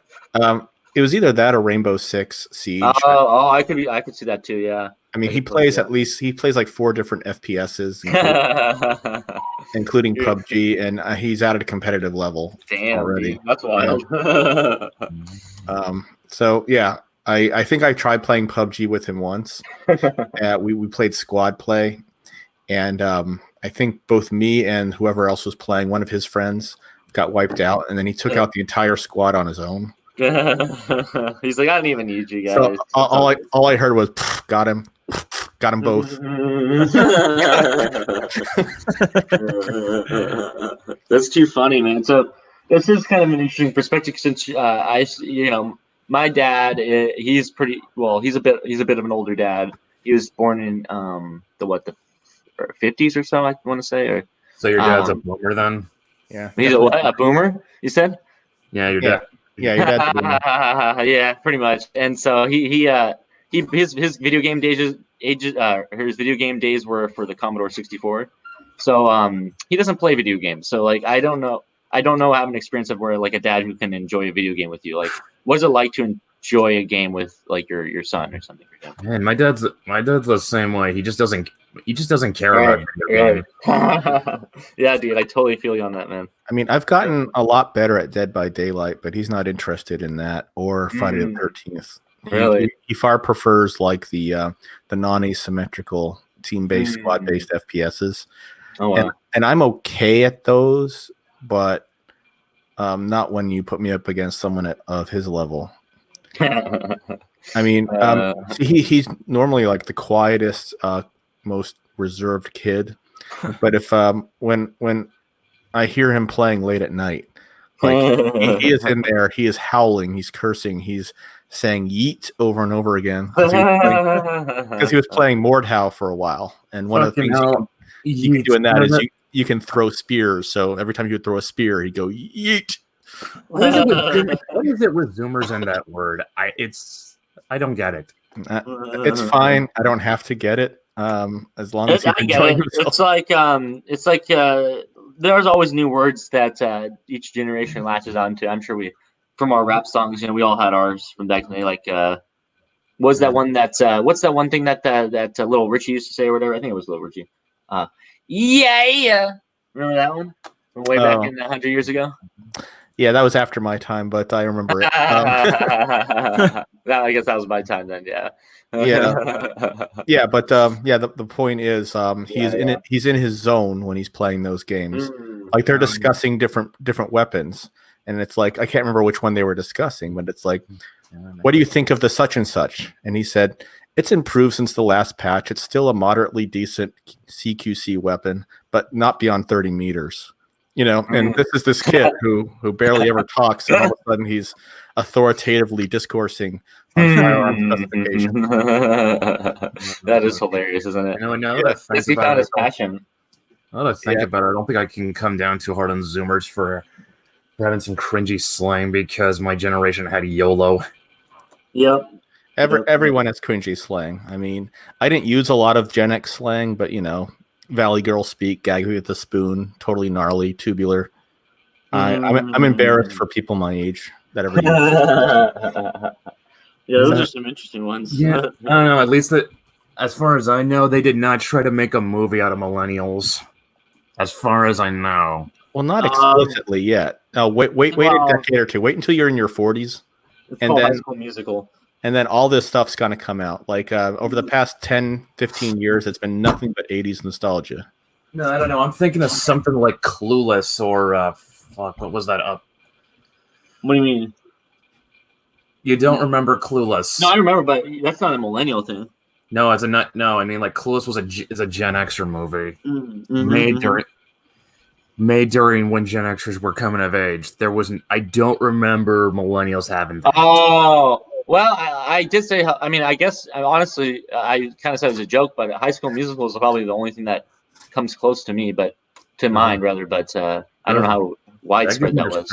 That one gives me a face. Yeah, Matt, Brett and I usually discuss this, that I feel really bad for millennials because a lot of their pop culture minutia is recycled.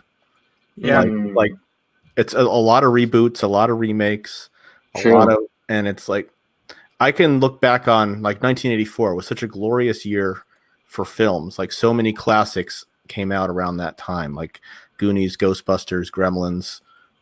These are all like films that people still talk about to this day. And I'm thinking to myself, what has someone who grew up in the aughts gonna look back on that was like all they got is stuff like the MCU, which is just a recycle of old stuff anyway. Yeah, there's no really good original stuff coming out that is making it to the major releases, because everything's about brand recognition. Everything is about what do people already know. You know, this is something that kind of dawned on me, and I think this is why millennial pop culture is such a wasteland.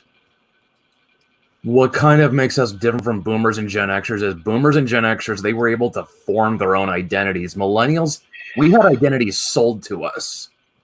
Mm-hmm. Yeah, our IKEA was it they say in Fight Club? Yeah. Like your identity was wherever you shopped. If you bought, exactly. We didn't make any. We weren't allowed to we weren't able to organically make something ourselves. We had a bunch of aging boomers and Gen Xers take a bunch of identities that they made and sell them back at us.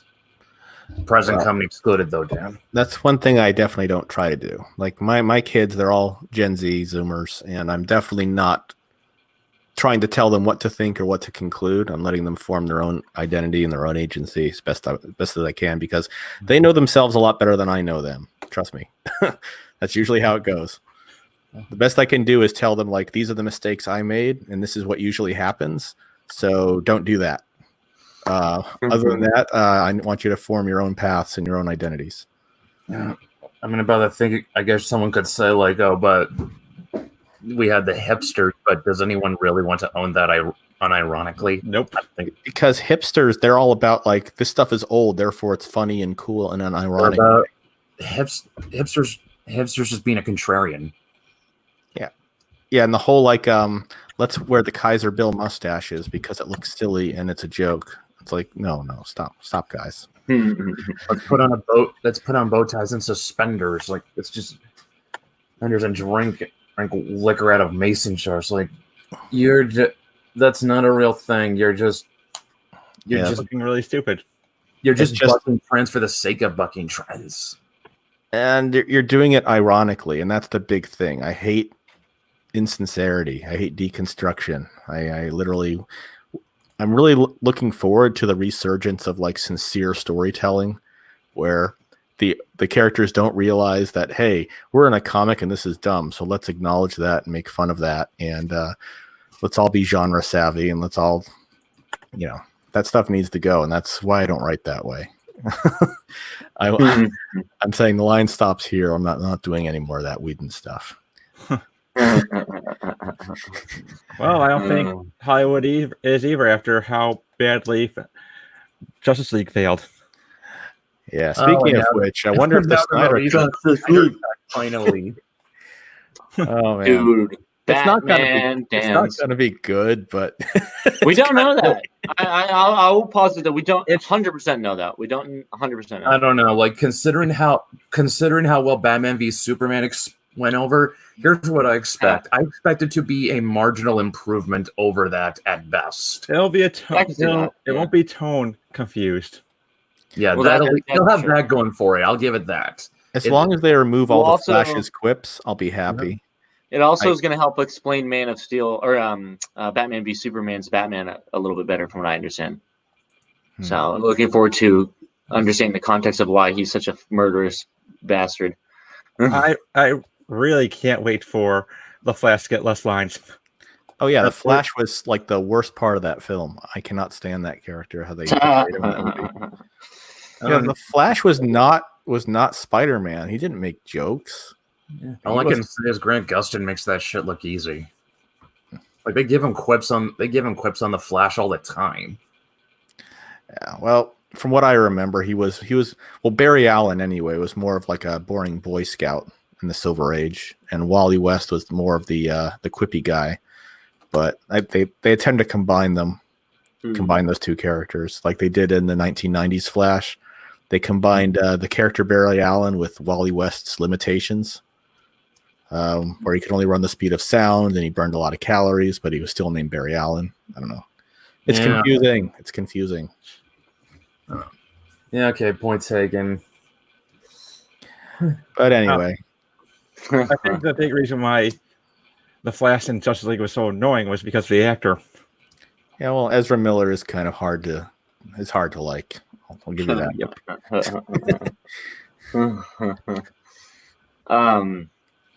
Yeah, we'll see. I'm excited for it. I've never seen the original one. I waited, so I'm excited to just see it as the Snyder's Cut and be the movie for me. And I'm also just kind of excited about something like this happening. Like they said it didn't exist. They said it did exist. Like it was this whole thing for so long. It's just incredible that's actually happening now. I just want to release the 5-hour cut of Dune. I don't know about you, but I can't. That version does not exist. You know that, Matt. No, it does. It does. It's been confirmed multiple times. So they should just release it like the 10th Kingdom. Are we talking about the movie that David Lynch completely disowned and asked to have his name taken off? Yeah, there's a 5-hour cut of it because the producers wanted to turn it into a TV miniseries if it didn't do well. I don't know about you guys, but I'm waiting for the 3.5 Paul Feig cut of Ghostbusters 2016. Oh God! You try with all the improvising that put back in, and all the jokes that didn't land, and all the terrible lack of direction in the film. I'm also waiting for that Genie movie with Shaq in it, or oh God, please do not bring that up. Sinbad. Yeah, with Sinbad, I'm still waiting for that one. They released the Sinbad movie, released the Sinbad cut. I think you're thinking of Kazam. Yeah, there you go. We can get in that whole debate. The fact that thing existed, or didn't, for that matter. Berenstein Bears. You've heard of. I'm sure you guys have heard of all that stuff, right? Sure, the Mandela effect. Yeah. The thing is, I can remember when I was a child looking at the Berenstein Bears book, and I would read the author, and I would say in my head Stan and Jan Bernstein because I saw the A. Oh wow!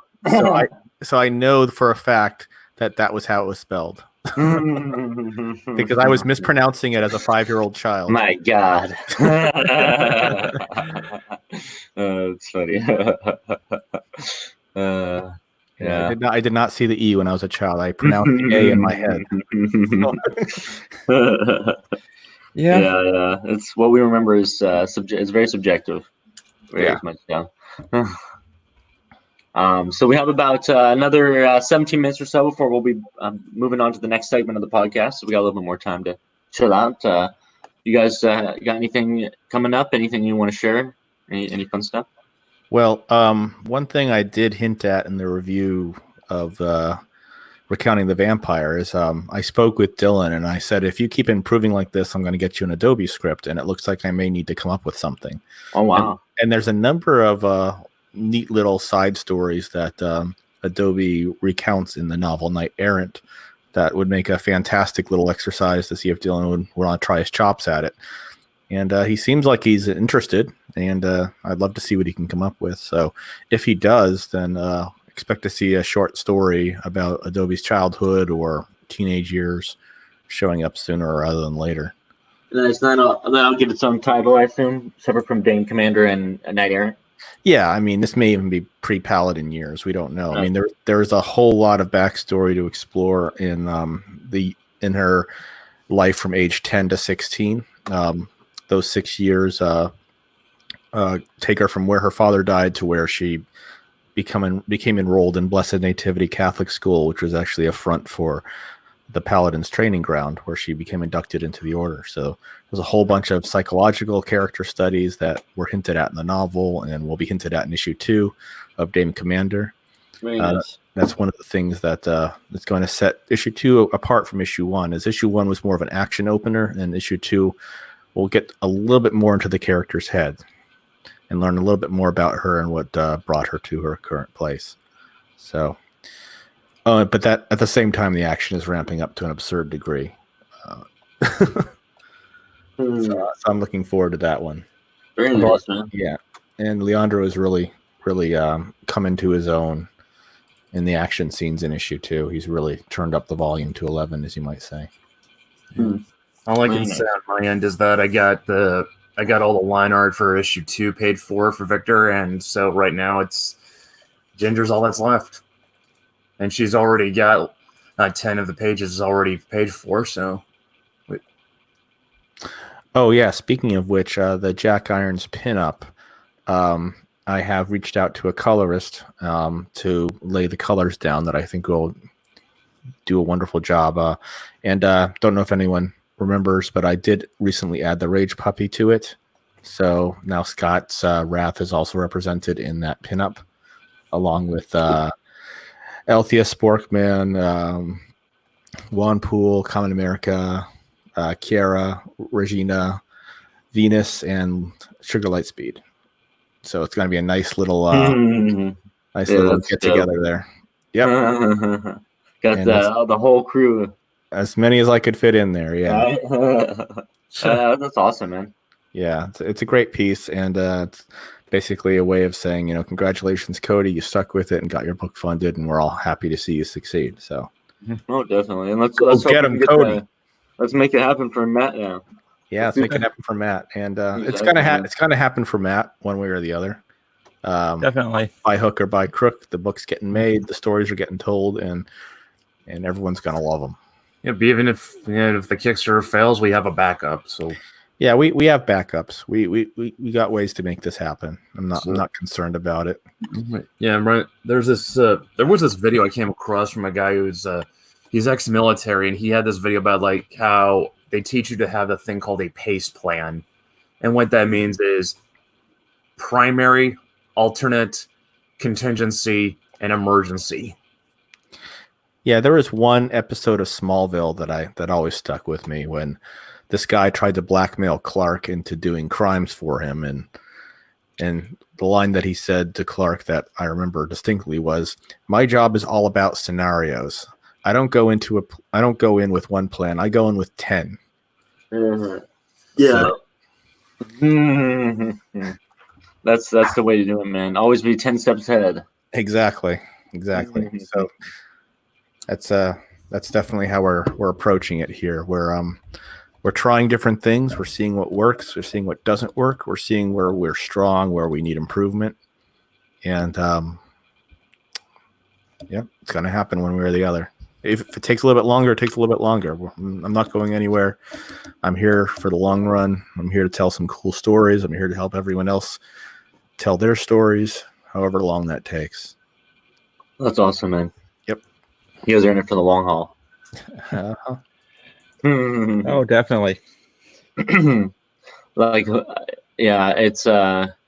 I always go back to when you guys first started putting the book out. I mean, you guys started promoting way before even the first crowdfunder campaign. Yeah, and that's what we're gonna do. That's one of the reasons I reached out to Brett Smith to color the cover for Adobe issue 2, so that I can start building early hype and start getting people excited about it. And can't wait to get Brett's book into that stage, and whatever we need to do with Mythics. Like I said, it's going to happen.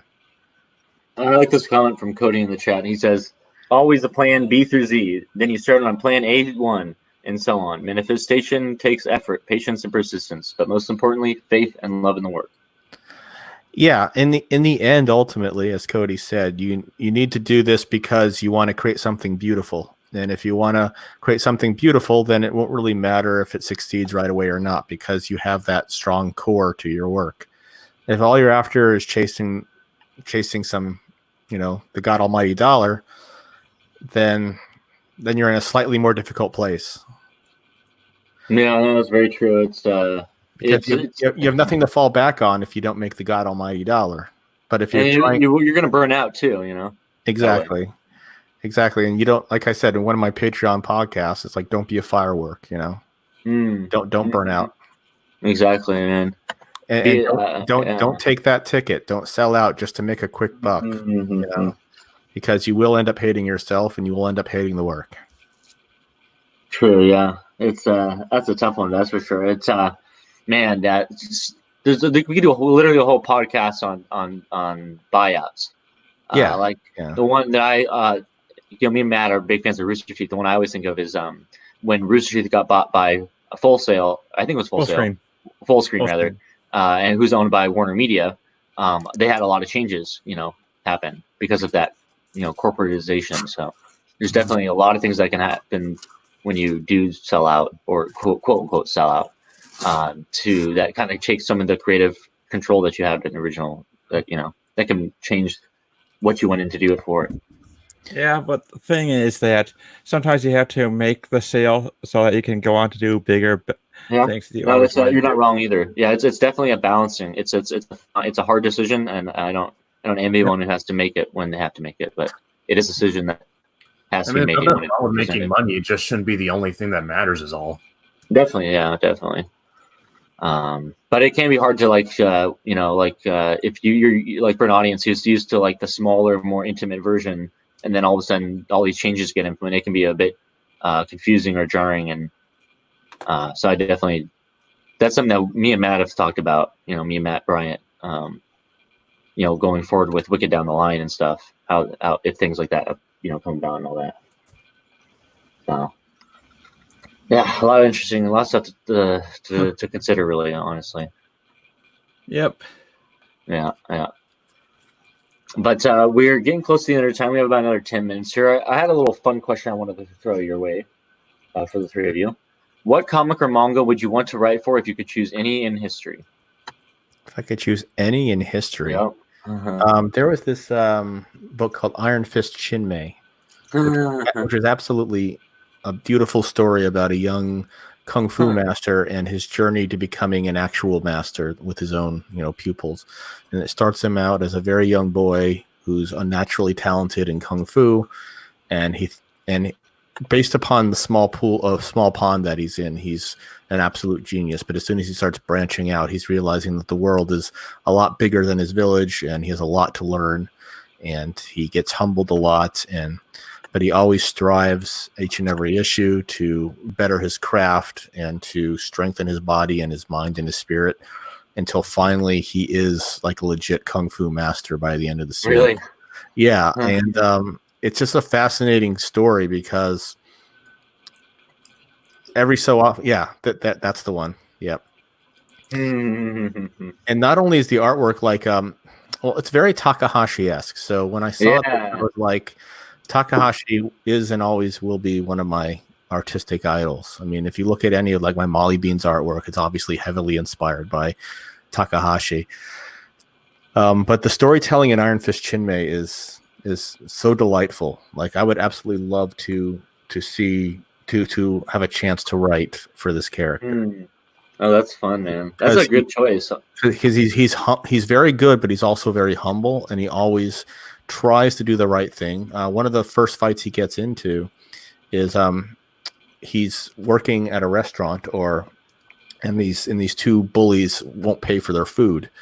And so he walks up to them and says, "You've got to pay for your meal." And says, "You call that food? We're not paying for it." And he actually gets into a fight with them, and over them trying to walk out on the restaurant owner and stealing the food. So, oh wow, that's funny. yeah, Nice, man. That's a good choice. I can see why you'd want to do that. It definitely feels very classic. yeah, it's very classic, and it's such a wonderful protagonist. Like he's very relatable. And I like the art too. Yeah. The Like art looks it looks simple, but if you read it, the fight choreography is so well done and so well thought out. Especially when Iron Fist Chinmay has to invent maneuvers on the fly in order to defeat opponents that are physically superior to him. Like that's cool, man. There's this one opponent who does what's called a triple attack, where he uses 2 fists and a knee to hit all 3 of the major human pressure Jeez. the throat, the sternum, the solar plexus, and the groin. And so in order to avoid that, he comes up with the triple defense, where he puts up 2 fists and his own knee to block the triple attack. It's because hitting all the human pressure points is what they call forbidden. It's dirty. You don't do that. But this opponent of his, and that's actually him on the screen right now, the guy with his head shaved. He wants to win and be strong at any cost. So he will do even the most dastardly, underhanded things in order to defeat his opponents. And battling Chinmay makes him realize that, maybe there are more honorable ways to go about this, and maybe winning isn't everything. That's awesome, man. Yeah, that's a good one. I'll have to check it out. That looks fun. Yeah, it's great. You'll love it. So that's my answer. Very nice, man. And what about you, Brett or Matt? Do you guys have an answer for that one? Not really. That's funny. What about you, Matt? Well, maybe the original Gundam, because it hits all of the notes of an interesting story. The original Gundam manga or the anime? The manga. They had a manga version of it during the time of the anime, and it was interesting in how parts of it diverged from the series. But it really didn't do enough to make it its own thing. So I think going back and taking a look at how the manga was done, it would be interesting to say the least, since these days manga adaptations of anime don't specifically follow the anime. Yeah, I think I can see you going back and doing that just because of how much you love mech series, and so I could totally see that you want to do that one, man. I don't blame them. Mecha are awesome. Oh yeah, I mean they're a popular genre for a reason. Yep. Who wouldn't want to pilot a giant robot? It's a dream. It's every boy's dream. Yeah, even if I don't fight any other big robots, just piloting a giant robot is just such an amazing thing. Like, even if it's a crummy, cobbled together piece of junk, the more it creaks and the more it steams, the better. Right. Yep. Now, I think for me, my answer would have to be Hellblazer, the original Hellblazer comic. I always love to dip my hands into Constantine's world. I've been reading the reprints for the last 7 years, probably at this point. I know I'm volume 21, and yeah, so I feel like I know the character well enough at this point that I could do a pretty decent job, I think, at a Constantine story. That would be fun, man. He's a good character. But so we're pretty much at the end of our time here. So we're gonna be jumping on with another segment here after you guys. So if maybe you guys could let us know where we can follow you online and what you got going on there. Sure. Twitter at Dan_Sakuro and at Mythoverse on Twitter. And on our Facebook group, we have a Mythoverse Comics Facebook group. If you want to hit me up on Facebook on my name, Dan Sakuro, I'll get you an invite to that group. We post all of our updates to that group, all of our Patreon updates and memes, and anytime we post a review or a video, it goes up into the Facebook group. And if you want, we get to know you pretty well in the Facebook group, we'll shoot you an invite to our Discord, then you can really get to know us. If you want to find me on Twitter, it's Celtic Brett, and Dan just said everything else. And my Twitter account is @MattTrin. Dan said everything about us, about the Mythoverse stuff. But you'll definitely hear I see stuff about Mythics on my Twitter account. And of course, definitely go check out the campaign if you haven't done so already. It's still funding for the next couple of days, and they really need your support and your patronage at this time to help get the word out and make this thing a reality. So please go check it out. It's awesome stuff that they're doing over there with the Mythoverse. So I know you'll enjoy it. You will not be disappointed by backing this book today. Nope. The stories are great. The characters are great. The universe is only going to expand. You're going to love it. Heck yeah, man. Well, thank you so much, guys, for jumping on today, and we appreciate you chatting with us a little bit. And enjoy the rest of your 3-day weekend. Absolutely. You too. Thanks. Absolutely. Thank you. Take care, guys. Right. Later, guys. And we're bringing in Cody. Welcome, Yeah, Cody. just snuck in there. Is this? Can you hear me? Everything good? Yep. I got you coming in loud and clear. All right. I'm not seeing it do its usual. Oh, there it goes. Okay. The animation in Streamlabs wasn't doing the thing where I can visually see that it's going through, but now it is. Okay. Everything's good. Everything's good. Very good. Very good. And we should be joining by. Oh, we're doing very good. I appreciate that, man. How about yourself? And we should be joined by Heavy Tank here in a few minutes.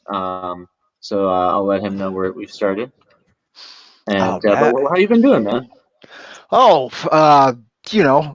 day by day. I've been doing good. I mean, overall, damn good compared to so many other things right now and other people and such. So I'm grateful. That's how I'm doing. I'm grateful. Definitely glad to hear that, man. Glad to hear you're hanging in there. Staying sane. Definitely good to hear that. Yeah, that's a big one. That's a big one with me. Stay insane.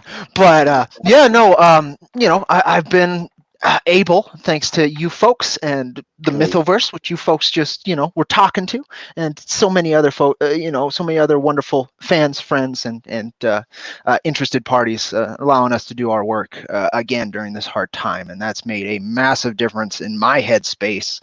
And I know it's made a massive difference in the actual financial situation of the artists, which has to make a difference in their headspace as well. So, again, I'm grateful. Status is grateful. That's what I put. Honestly, it's a good feeling to be able to help provide for the artists that I employ. I definitely can relate to that, man.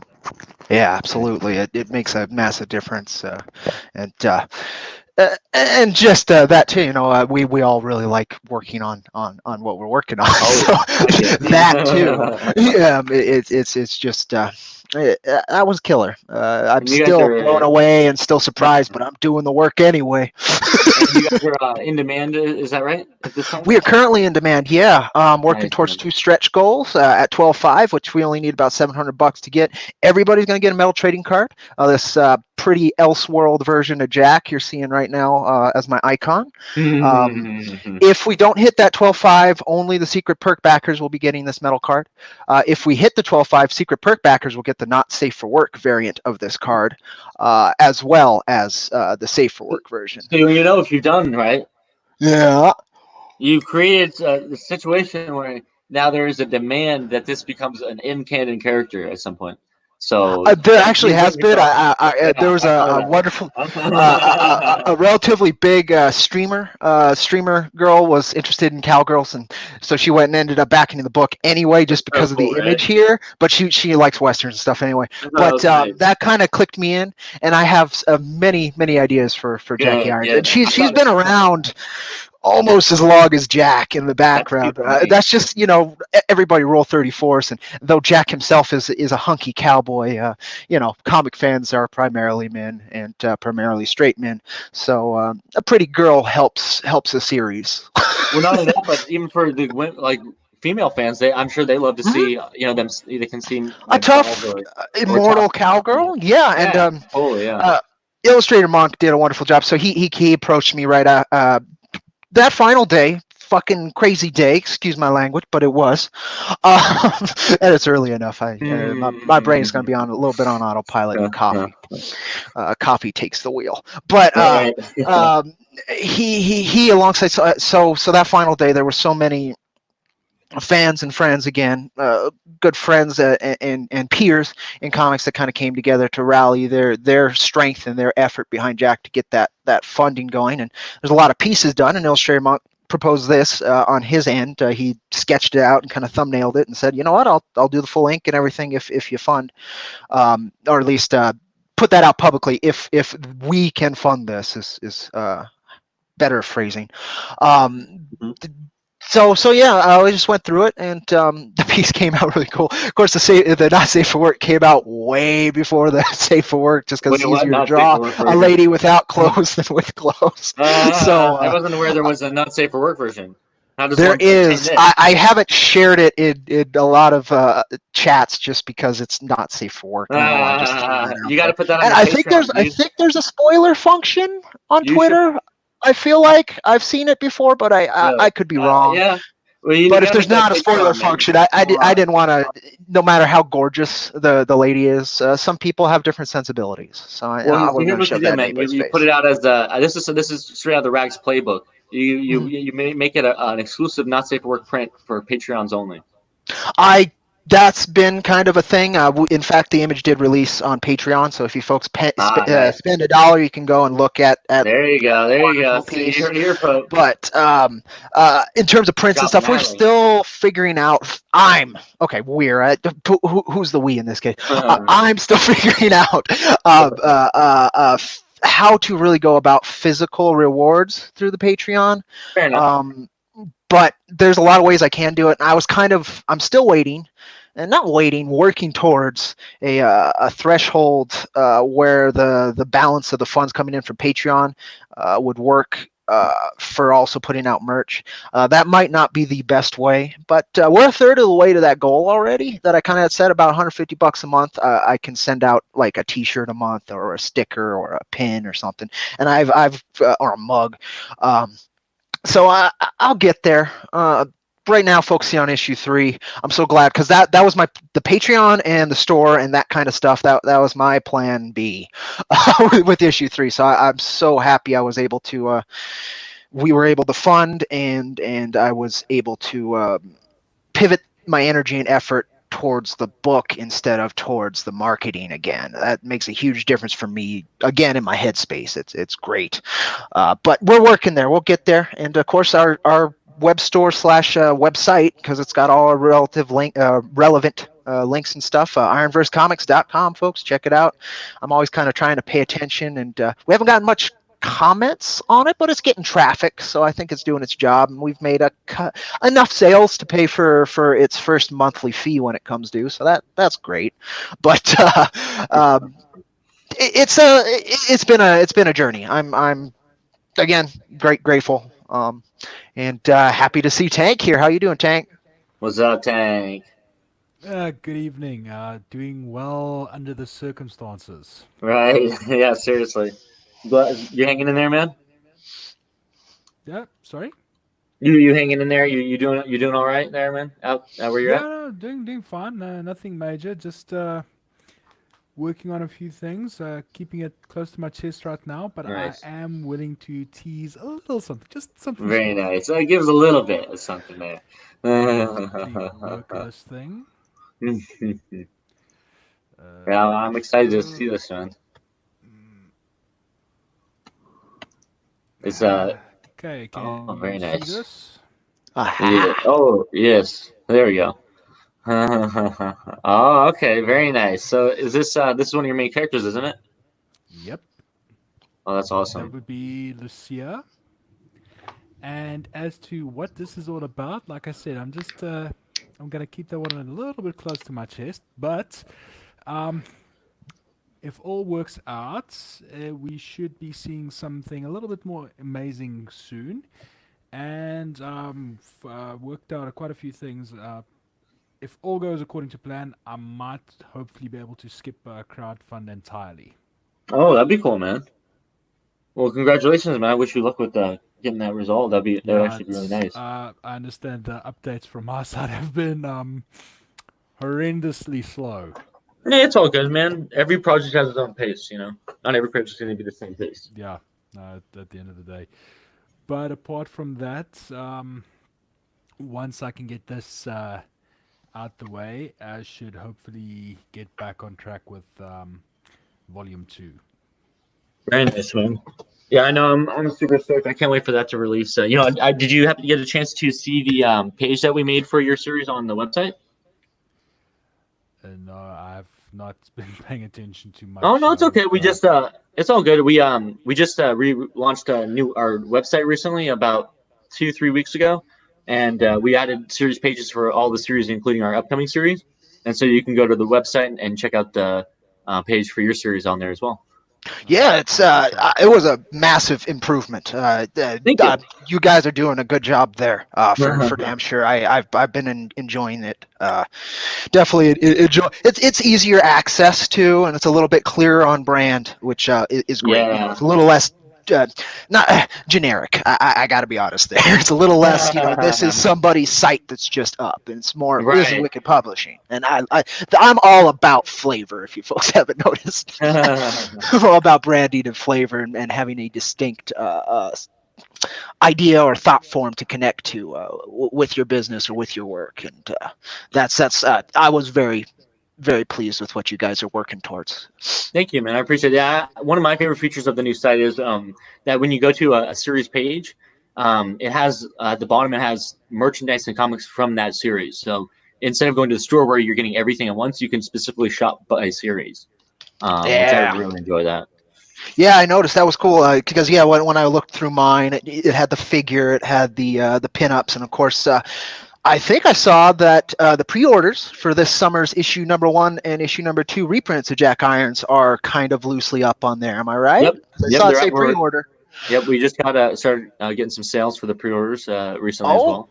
Sweet! I didn't even put out any word. I love. See, that's the thing. That's what I've been trying to hopefully get footing under is passive awareness. The shit that you don't have to work towards and actually reach down and grab somebody's hand and say, "Hey, look at this." I'm so happy to do that. 98% of people are killer, but passive awareness makes my job easier. Oh yeah, anything that helps, man. Honestly. Yeah, exactly. So yeah, definitely when you get a chance, I'll put out a link for your page, Tank, in the private chat, so you can check it out if you like. I'll definitely appreciate that. Actually, I'll just put it out here on the main chat. That way, anyone who's curious themselves can go take a look at it. Even better. But yeah, no, I'm very excited, man. I know we've been talking about it for a while, but I think once it does release, it's gonna be awesome. Well, here's hoping. Oh, I think so. Concept art's gorgeous, and the story's been solid and flavorful, and very space operatic. Like I can't write that kind of opera. I don't have that grounded feeling, but that's got a very like 40K is exceedingly grounded yet mystical. It's got that kind of feel to it, which I absolutely love. I don't think I can do that, so I appreciate that kind of work. Yeah, it's a good point. Like, I think your world building is some of the biggest and most expansive among the Wikid creators. Absolutely, I would think so too, Tank. It's been a couple of years coming, and that said, one of the people that I'm mutuals with on Twitter, he's got more than I do. Jeez.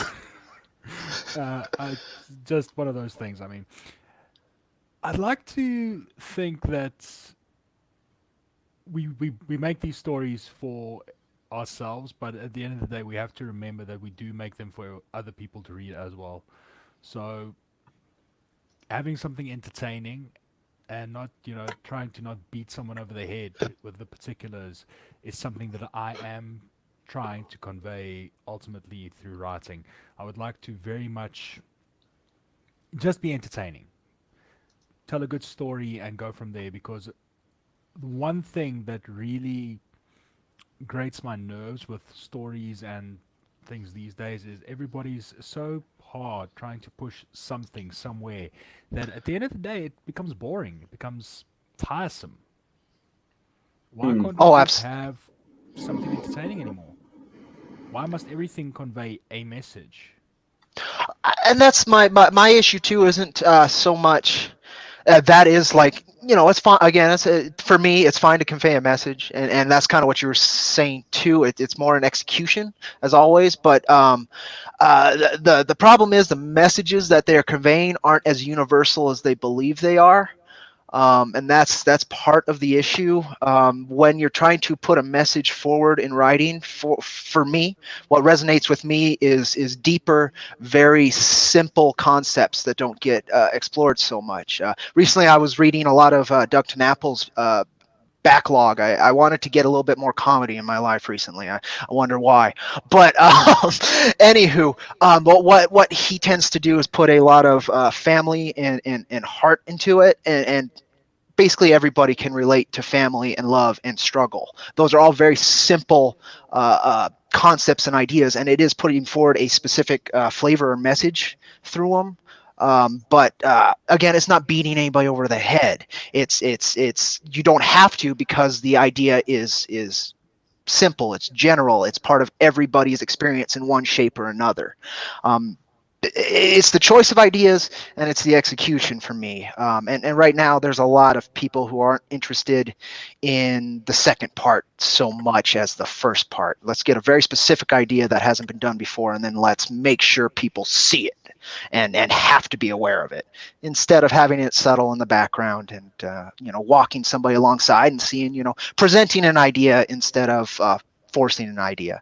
But that goes back a lot of ways. I mean, it goes back to old propaganda, how they approach delivering messages in that form of writing. And people have moved more towards that form of writing because it's more self-indulgent. And you don't have to explore yourself so much because it's superficial. Yeah. You know what this is. I can agree with that. It's tough out there, but everybody's trying. Everybody's trying. Some are just trying something that may not be the best for themselves in the long run, even. But who knows? Who knows? That's funny, man. Huh. Wow. But on another note, what have you guys been up to? You guys been finding ways to pass the time? Anything like that? What you guys got going on? For me, nothing's really changed. Considering the whole situation, I've actually been going to work the whole time. Oh wow! It's just on a reduced schedule, so every Tuesday and Thursday is when I'm due back in the office.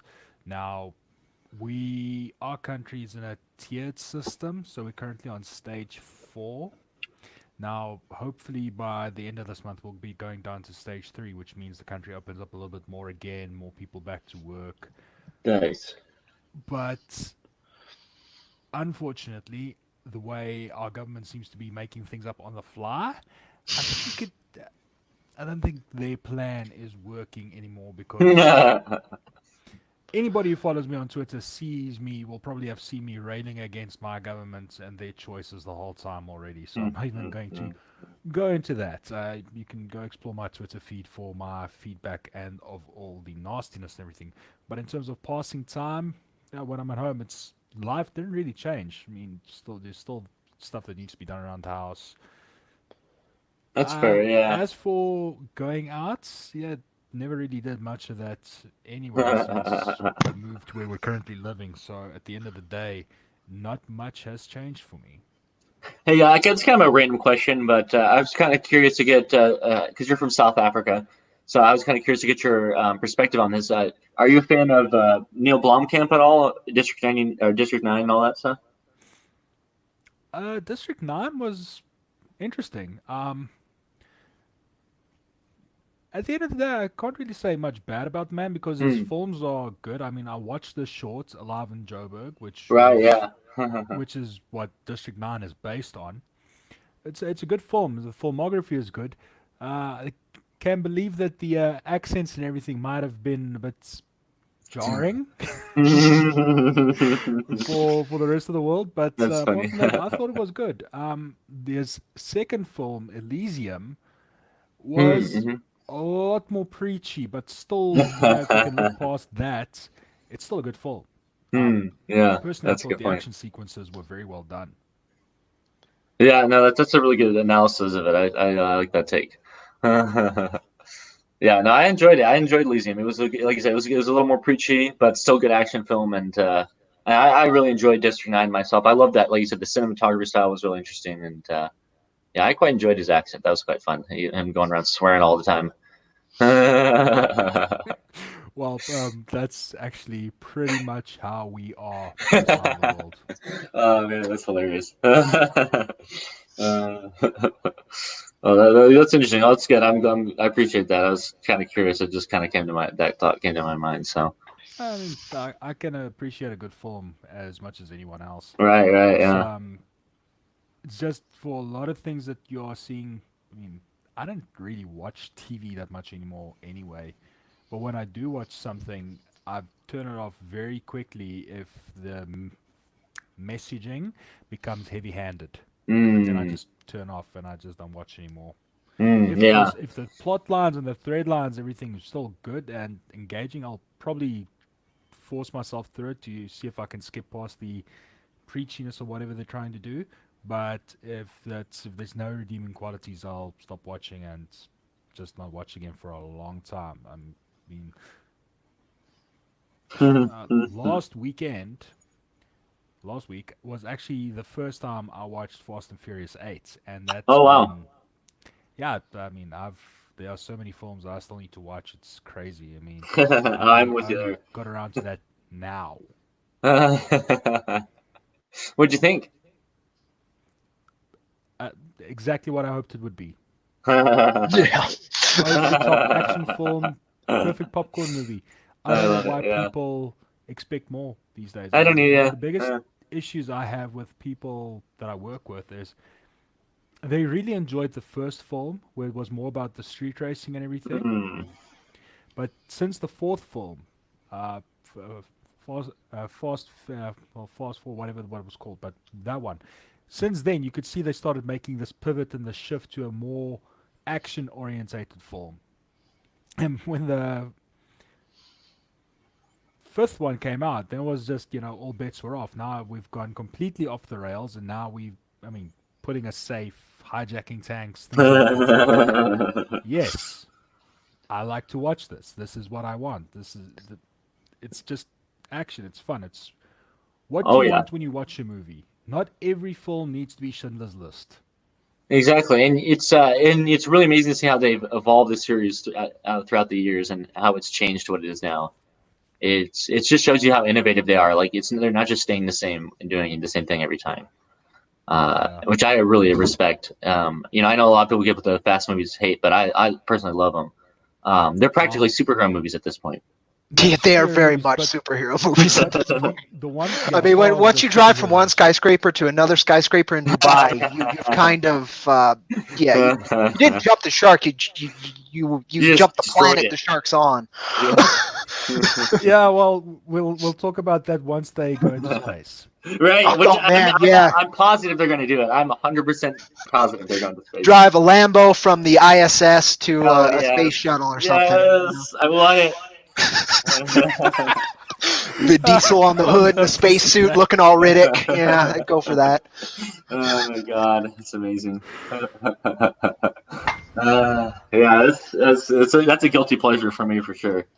Oh, those You are guys, definitely guilty pleasure films. I'm happy for that. And, not much deals with cars used to be a huge obsession of America, like massive.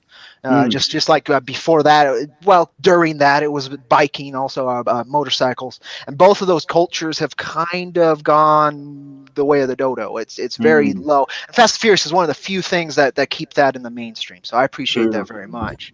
But it's not cerebral. It's definitely if you want to lose yourself. Again, not every movie has to be Schindler's List, and thank God not every movie is. Right, yeah, exactly. Yeah, did you guys see Sean Hobbs? I did. Yeah, I did. that It was was good. I fine. saw the trailer. You should watch it. If you like the Fast and Furious movies, you'll like it. Yeah. I'll put it on my list. Yeah, that's good stuff. But me, what I've been doing mainly is of course working on the book, working on issue 4 as well. I got that plotted out. Now I just got to break down the panels, and issue 4 will be basically ready for production. So I've been doing that. I've been doing a little bit of gaming. Modded the hell out of Fallout 4 to try and finally get through it. There's still a lot of rough edges, and my computer doesn't run it as good as I'd like to completely immerse myself. But been getting through that finally. So that's been all right. Reading a lot. Reading a Well, that's lot. good, man. That's really good. That's What you reading? been the big one. Again, like I was saying, I read. Let's see. I read Gear. These are all Doug Apple because I did again. I wanted some comedy, but I read Gear, Cardboard, Ghostopolis, Bad Island. What did I jumped back into. I didn't jump back in. I just bought and started Scud. You guys aware of Scud, the disposable assassin? Mm-mm. Okay, well you should be. It's by Dan Harmon and what's his name? Rob Schraub. Rob Schraub. It's one of the original breakout indie comic hits. Really? Back in the day, yeah. It's about a disposable assassin. In this world, you can go and buy assassins from a vending machine. And after they do their job, they're supposed to kill themselves. Well, Scud, during his job, he gets into a bathroom and sees on his back panel that it says he will die if he finishes his mission. And he's kind of gets a little bit self-aware with that, and so he tries to finish his mission, but instead of killing the thing, he turns into a quadruped. And so now he's got to pay the hospital bills. So he's to keep that thing alive, because if it dies, he's going to die. And so it's just that keeps happening. So he keeps taking assassination gigs where he doesn't actually kill the thing; he has to keep it alive. And so he gets this stable of some comatose, some infirmed assassin targets that he's got to pay their hospital bills. And so that's been entertaining. It's a fun little fun little idea, and the script's entertaining. It's definitely got some of that Dan Harmon wit. I think that's why Rob Schraub brought him in, is to punch up the dialogue, and so that works pretty well. Okay. I saw what that's the thing too. I saw what happens when Rick and Morty doesn't have Dan Harmon, and that's called Solar Opposites, and I could not stand it. It is disgusting. It's pretty in dark. my opinion. It's so dark, and there's nobody to like. There's nothing to like in it. That was my issue. Unless you really like nihilism and cruelty, which people are perfectly allowed to do, as long as they ain't acting out on it, that's fine. But I personally, I tried the second episode, and in the first 2 freaking minutes, it goes back to this alien's going to torture more people for no reason. Isn't that funny? And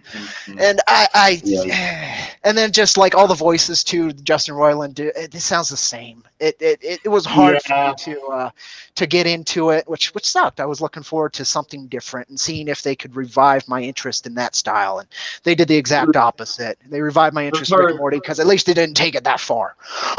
Well, it was also hard not to, for me. It was hard, like you said, it's hard for me not to see. Oh, that's just Rick as an alien, right there.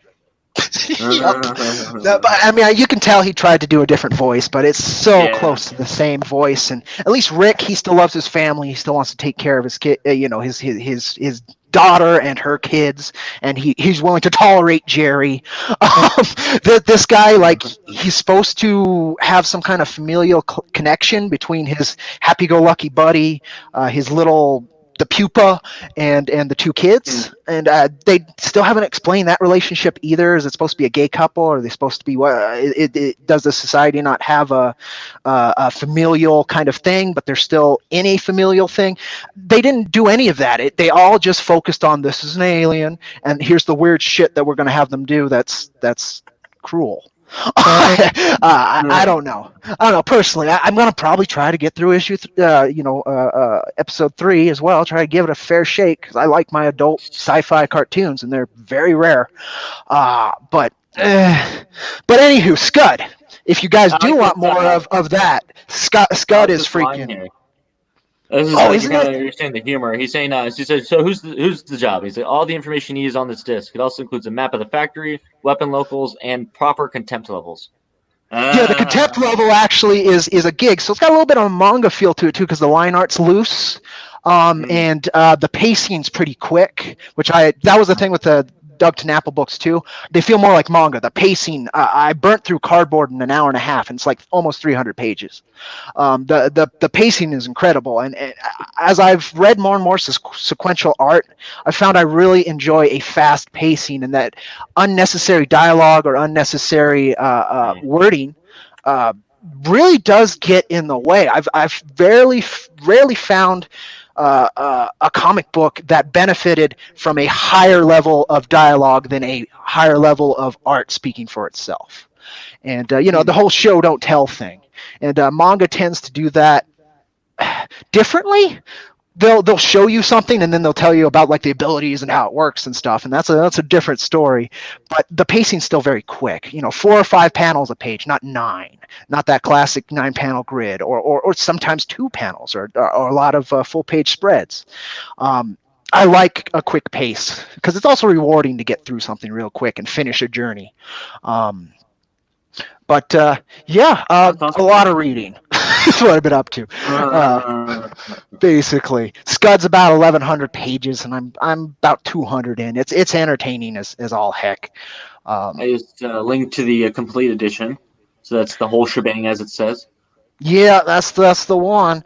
Totally worth your time, folks. It's a underrated gem. I've heard a lot of older indie comic folks talk about it, but not very many my generation, like Bruce Patnod, who was out there publishing his own stuff back in the 80s. He was a big fan of Scud. That's the first time I had heard of it. I didn't look into it. Then I've been watching a YouTube channel called Comic Tropes. Pretty entertaining and gives you some history and some political things that happened in the comic industry. Just good information to have as a creator.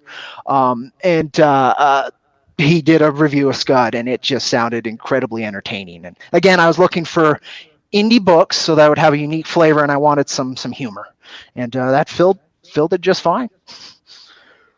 That's awesome. Yeah, I've been doing a lot of reading myself these days. Just trying to get it in when I can. So that's always fun, man. Reading Hellblazer right now. I know you're a Hellblazer fan. Oh, I think you're a Hellblazer fan at least. Oh, very much so. You were talking about I've almost completed the series of Hellblazer up to when they rebooted as John Constantine in the New 52. I've got a couple of those too. I've read, and they're fine. The first one, when they rebooted it, it was fine. They started to lean heavier into again. The themes they're trying to push these days, which is again fine. In that case, they did it subtle enough. What was it? This first volume, I guess, is called Going Down. Yeah, from the New 52, and it was fine. It was fine again. The story was entertaining. It was a reimagining of his introduction for the New 52. So he's part of the DCU instead of the Vertigo kind of thing, and it was fine. They kept it pretty much the same. Just it's a little lighter, it implies more than it shows. You can go vertigo levels with that. Yeah, but I do prefer the Vertigo because it goes to the grit. No question. And John needs that grit. It's part of his character. Exactly. I did. I guess you guys were talking about Justice League Apocalypse on the first segment of this. At some point, I had overheard. I really enjoyed that. I was surprised how much I enjoyed that. They did a good job. You should watch. If you haven't, go watch the. I think it's Hellblazer: City of Demons. I love the writer for that, J.M. DeMatteis. He's one of the best personalities in comics. He's so kind, and he's written for everything. He's got that occult view, but he's written Spider-Man. He worked with Stan Lee for a long time. He's a cool cat, always nice online, really respectful and helpful, or at the very least uplifting, which I really appreciate on comics Twitter. But I don't know why he chose City of Demons as the name, because that's a completely different arc, which I absolutely adore. I love the City of Demons arc, and it's actually all his engines. The story is all his engines, and all his engines is fucking bitching too. It's a wonderful story, so why not call it all his engines? But I don't know. I guess maybe marketing said City of Demons will sell better. I have no idea. And DeMatteis is like, I'm just going to write a good good little Constantine adaptation here. You guys call it what you want. I have no idea, but it was awesome. yeah, they did a very good job. I was watching it way back when they were releasing it in 15-minute segments through the WB app or whatever. I was watching it then, so I've seen it in pieces, but it is very much all his engines, and I would rather read all his engines. Yeah, you can watch it as a movie now on Amazon. Oh, cool. Cool. I'm about to read all his engines. I'm coming up on that one in like one more volume, I think. Oh, it's a killer story. My buddy got me a long time. It was years back. Got me City of Demons, and then I already had it in the loose issues, so he got me all his engines, and I didn't even hear about it. And it's a good standalone. That's the thing too. There's a lot of arcs in Hellblazer, even single issues. My favorite issue of Hellblazer is him giving peace to a spirit of a dog. It's like issue 56 or something. It's funny. It's heartfelt. I mean, it starts off with John like waking up all fucked up, and his buddy, one of his neighbors in his flat. I guess apartment building. You still say does flat refer to the entire building as well as a single apartment? Oh wow. I do not know, but let's just say it does because I'm talking about the whole apartment. His buddy in that apartment building or flat building, because I've never heard flat building. Let's go to my flat, and then I don't know if that means that's the space. Okay. Well, either way, the whole apartment building. One of his buddies, has seizures. Hellblazer's always had a wonderful ability to ground its characters in both the occult and the real world. Very much so. Like how they did it with John. He smokes, he drinks, he has terrible relationships. He has a very hard time with himself. All that grounds it in the real world. And in that issue, he has his friends and such, but his buddy's mom is stuck on the toilet. She had passed out on the toilet, and the neighbor, the buddy, he worries that she's stuck in there. So John's got to slip in there. He gets her up, and she just wakes up. She's not hurt or anything, and that's just how it opens. But eventually, it builds this tension where weird shit's happening in the flat, and then we get a backstory of somebody who used to live in the flat that his buddy's now living in with his mom, and he had a dog, and you kind of start seeing through the ghost's eyes through different pages and how the dog thinks, and it gives a character to the dog. And then you start seeing how it ended, and there's just a lot of good moments in it, and it basically there's a whole bit about him having to get a hold of some virgin piss to complete this ritual, and he does it. He's like, I don't want to ask how you got this, do I? And then at the end of it, the guy tells him anyway how he got it. Let's just say she I forgot, was it 5'2" and hasn't known something. It's wonderful. Hellblazer can both be extremely dark and evil, but the core of it, John, they've always tried to make sure that there's this flicker of light of goodness. It's why they have the angels talking to John. They try to make him be that mid ground, to represent Earth in this greater struggle in our psyches or in the world or in spirituality, however you want to define that. And so, yeah, I'm a fan. Yeah, dude. Yeah, I can talk for days about it myself, man. I absolutely love that Hellblazer series. Yeah, he's an amazing character. Real quick, one more thing I want to touch on before we shift to another topic or something. But I wanted to ask you. So, have you heard about the new reboot that's it's part of the Sandman universe? I had. I'm glad that he ended up there. First off, I was a little worried because they've been trying really hard to get John to fit in with the Cape crowd, which is fine. I'm okay with that. They need a Doctor Strange, and Zatanna's been trying to fill that forever, and Dr. Fate's been trying to fill that forever, and they just don't have the personality and the weight behind them that John does. So I can see why DC and Warner Brothers want to push him as their Doctor Strange, basically. But and they, again, Justice League Apocalypse, they're doing a good job of integrating that. I loved how Apocalypse tied up a lot of the other movies that came before, and then it's like now we have a new slate at the end. And I was a little pissed that they did that, but I was like, okay, that's how you end it. I get it. And it tied it to Flashpoint Paradox really well, which I loved that Nice. animated movie so well, and I'm glad it kind of came full circle. I like the Justice League Dark, or no, Teen Titans versus Justice League, whatever that was, where it's all about Trigon. I'm glad they brought Trigon. I'm glad they brought him back in and focused on Raven so much. It was kind of cool to see Superman being a human again. I liked that. One of my favorite versions of Superman is during the Justice League Unlimited, where he everyone thinks he's dead. They kill him. Toyman vaporizes him, at least to all appearances, except for of course Bruce, who's like, matter does not just disappear. If we can't find anything of him, he's somewhere else. He's just not here anymore. And it's a two-parter, but you see Superman in the future where Earth has turned into a red sun, so he's a person again, and he has to make his way to a beacon he's found that's going off one of the Justice League beacons.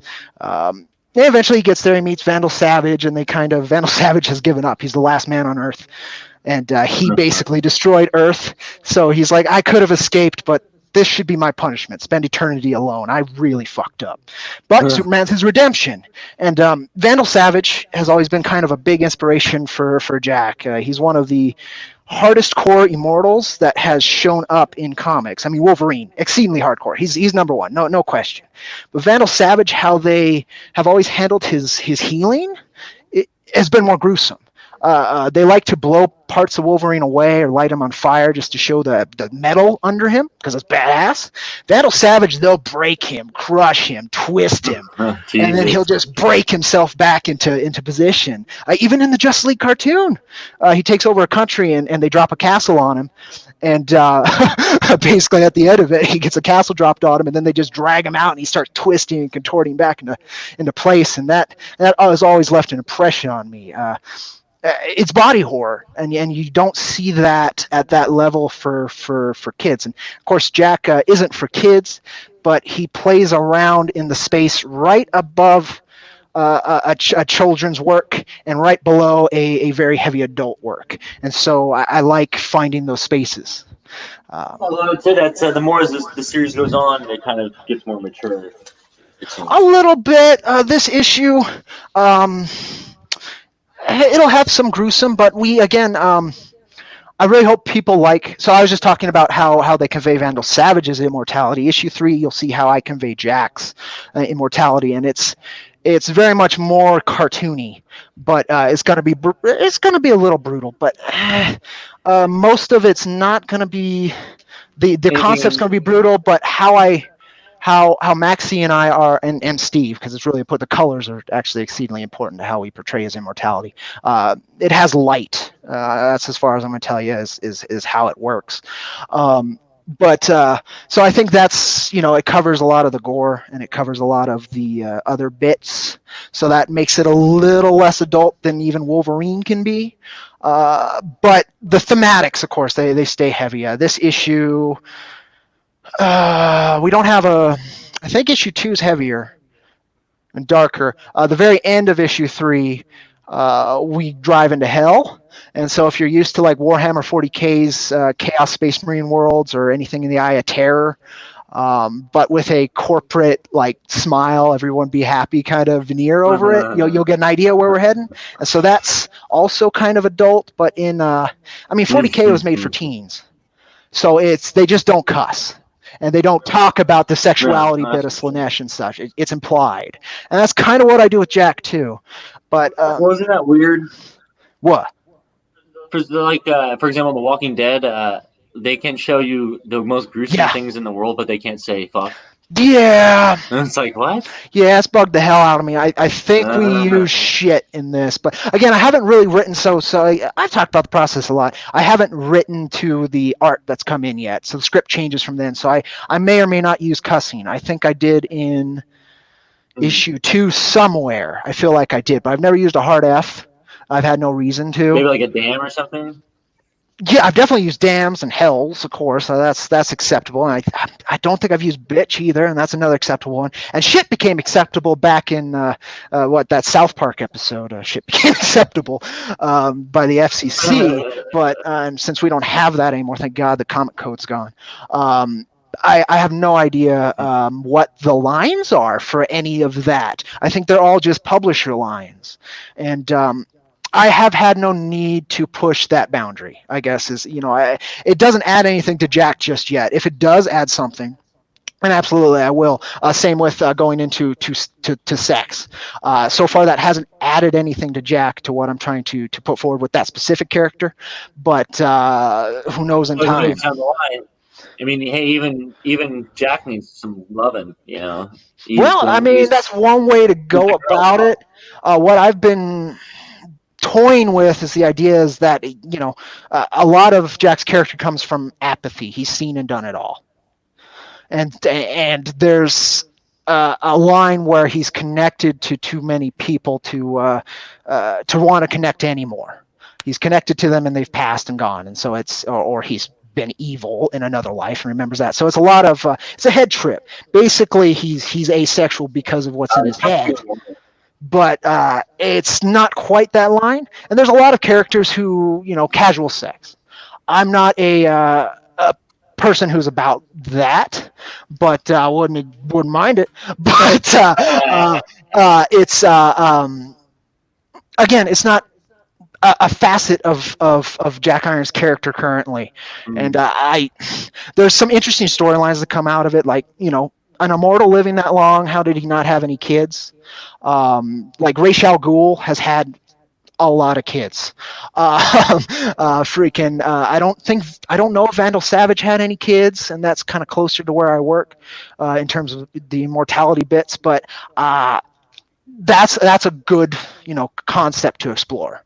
But not directly there yet. That's more something when we get closer to a final arc dealing with death. Then maybe I'll deal with birth, which then you have to deal with sex and relationships and stuff. But haven't gotten there. Right now, it's just doing a fun cowboy story. Rugged, rough. Jonah Hex is another one. You were asking last segment at the end what we'd like to write for. Jonah Hex is mine. Just because he is the Western icon in comics. I can't think of anybody else. There's a lot like Rawhide Kid, Kid Colt, Vigilante. There's a few others that are kind of cool, but Hex is the face of Westerns in comics as far as I'm concerned. So I would love to take a crack at a one shot at him. And in his character, casual sex is a big deal. It shows that it shows apathy in a different way. A less detached way, more of a I do need this physical fulfillment kind of way. And again, it's just not part of Jack's character currently, and I don't see it becoming one anytime soon, just because he's supposed to be detached from this world, and that really grounds him in it. However, he's still human in the long run, so I think eventually he probably would, even if it's on accident, he'll probably open himself up again. Exactly. Well, issue 3, we talk about something that might be there. There's a good exchange in there, but again, I want this finished and out, but all in due time. All in due time, and we'll see if I'm handling it correctly or not, and go from there. Excited for issue 4 because I really like the plot, and it's a play on a very ancient story and a kind of an important story to a lot of people, and I want to see if it's a problem, which it shouldn't be, or if I actually did it right. It's based on I would rather have people figure it out themselves or just get it through my work. So yeah, but I think people who have done any little bit of theological study from multiple facets of religion, they'll find they'll figure out what I was doing with that one when he goes into corporate hell. It's a mix of a few very kind of interesting themes, and it tells the same story but in a different way. So I'm excited. I haven't seen anybody else attempt it like I'm gonna with issue 4, but we'll see. Issue 3's coming along. We got 2 of those cameos in. I think the next one might be the Wicked Wizard Lizard. He's going to be selling Cax Coyote badges as well. Nice. So we're mixing 2 of them. That's fun. Yeah, I think so. I think it'll be cool. It's during a scene when they're walking through New Deadwood. He's got a little, a bodega or whatever you'd call it. But we got El Crudo in already. Nice. I think I've been sharing a good amount of pages through the Wikid chat, but not all of them. We're on page 13. Finished the inks on page 13. Page 1 through 12 are getting colored. We had up to page 3 colored already, so there's about 9 more to go. Page 4 is the first implication of Jack's immortality, so I'm going to be excited to show that off because it's also on the campaign page. So it's going to be the last full public preview of Jack 3's progress. The rest will be through updates and just single panel previews and such. But I think it'll work. Yeah, we're moving along there, and I'm excited to get 3 out and see if folks still want to complete the story because they demanded it that final day, and issue 3 kind of finishes what would imply the first arc.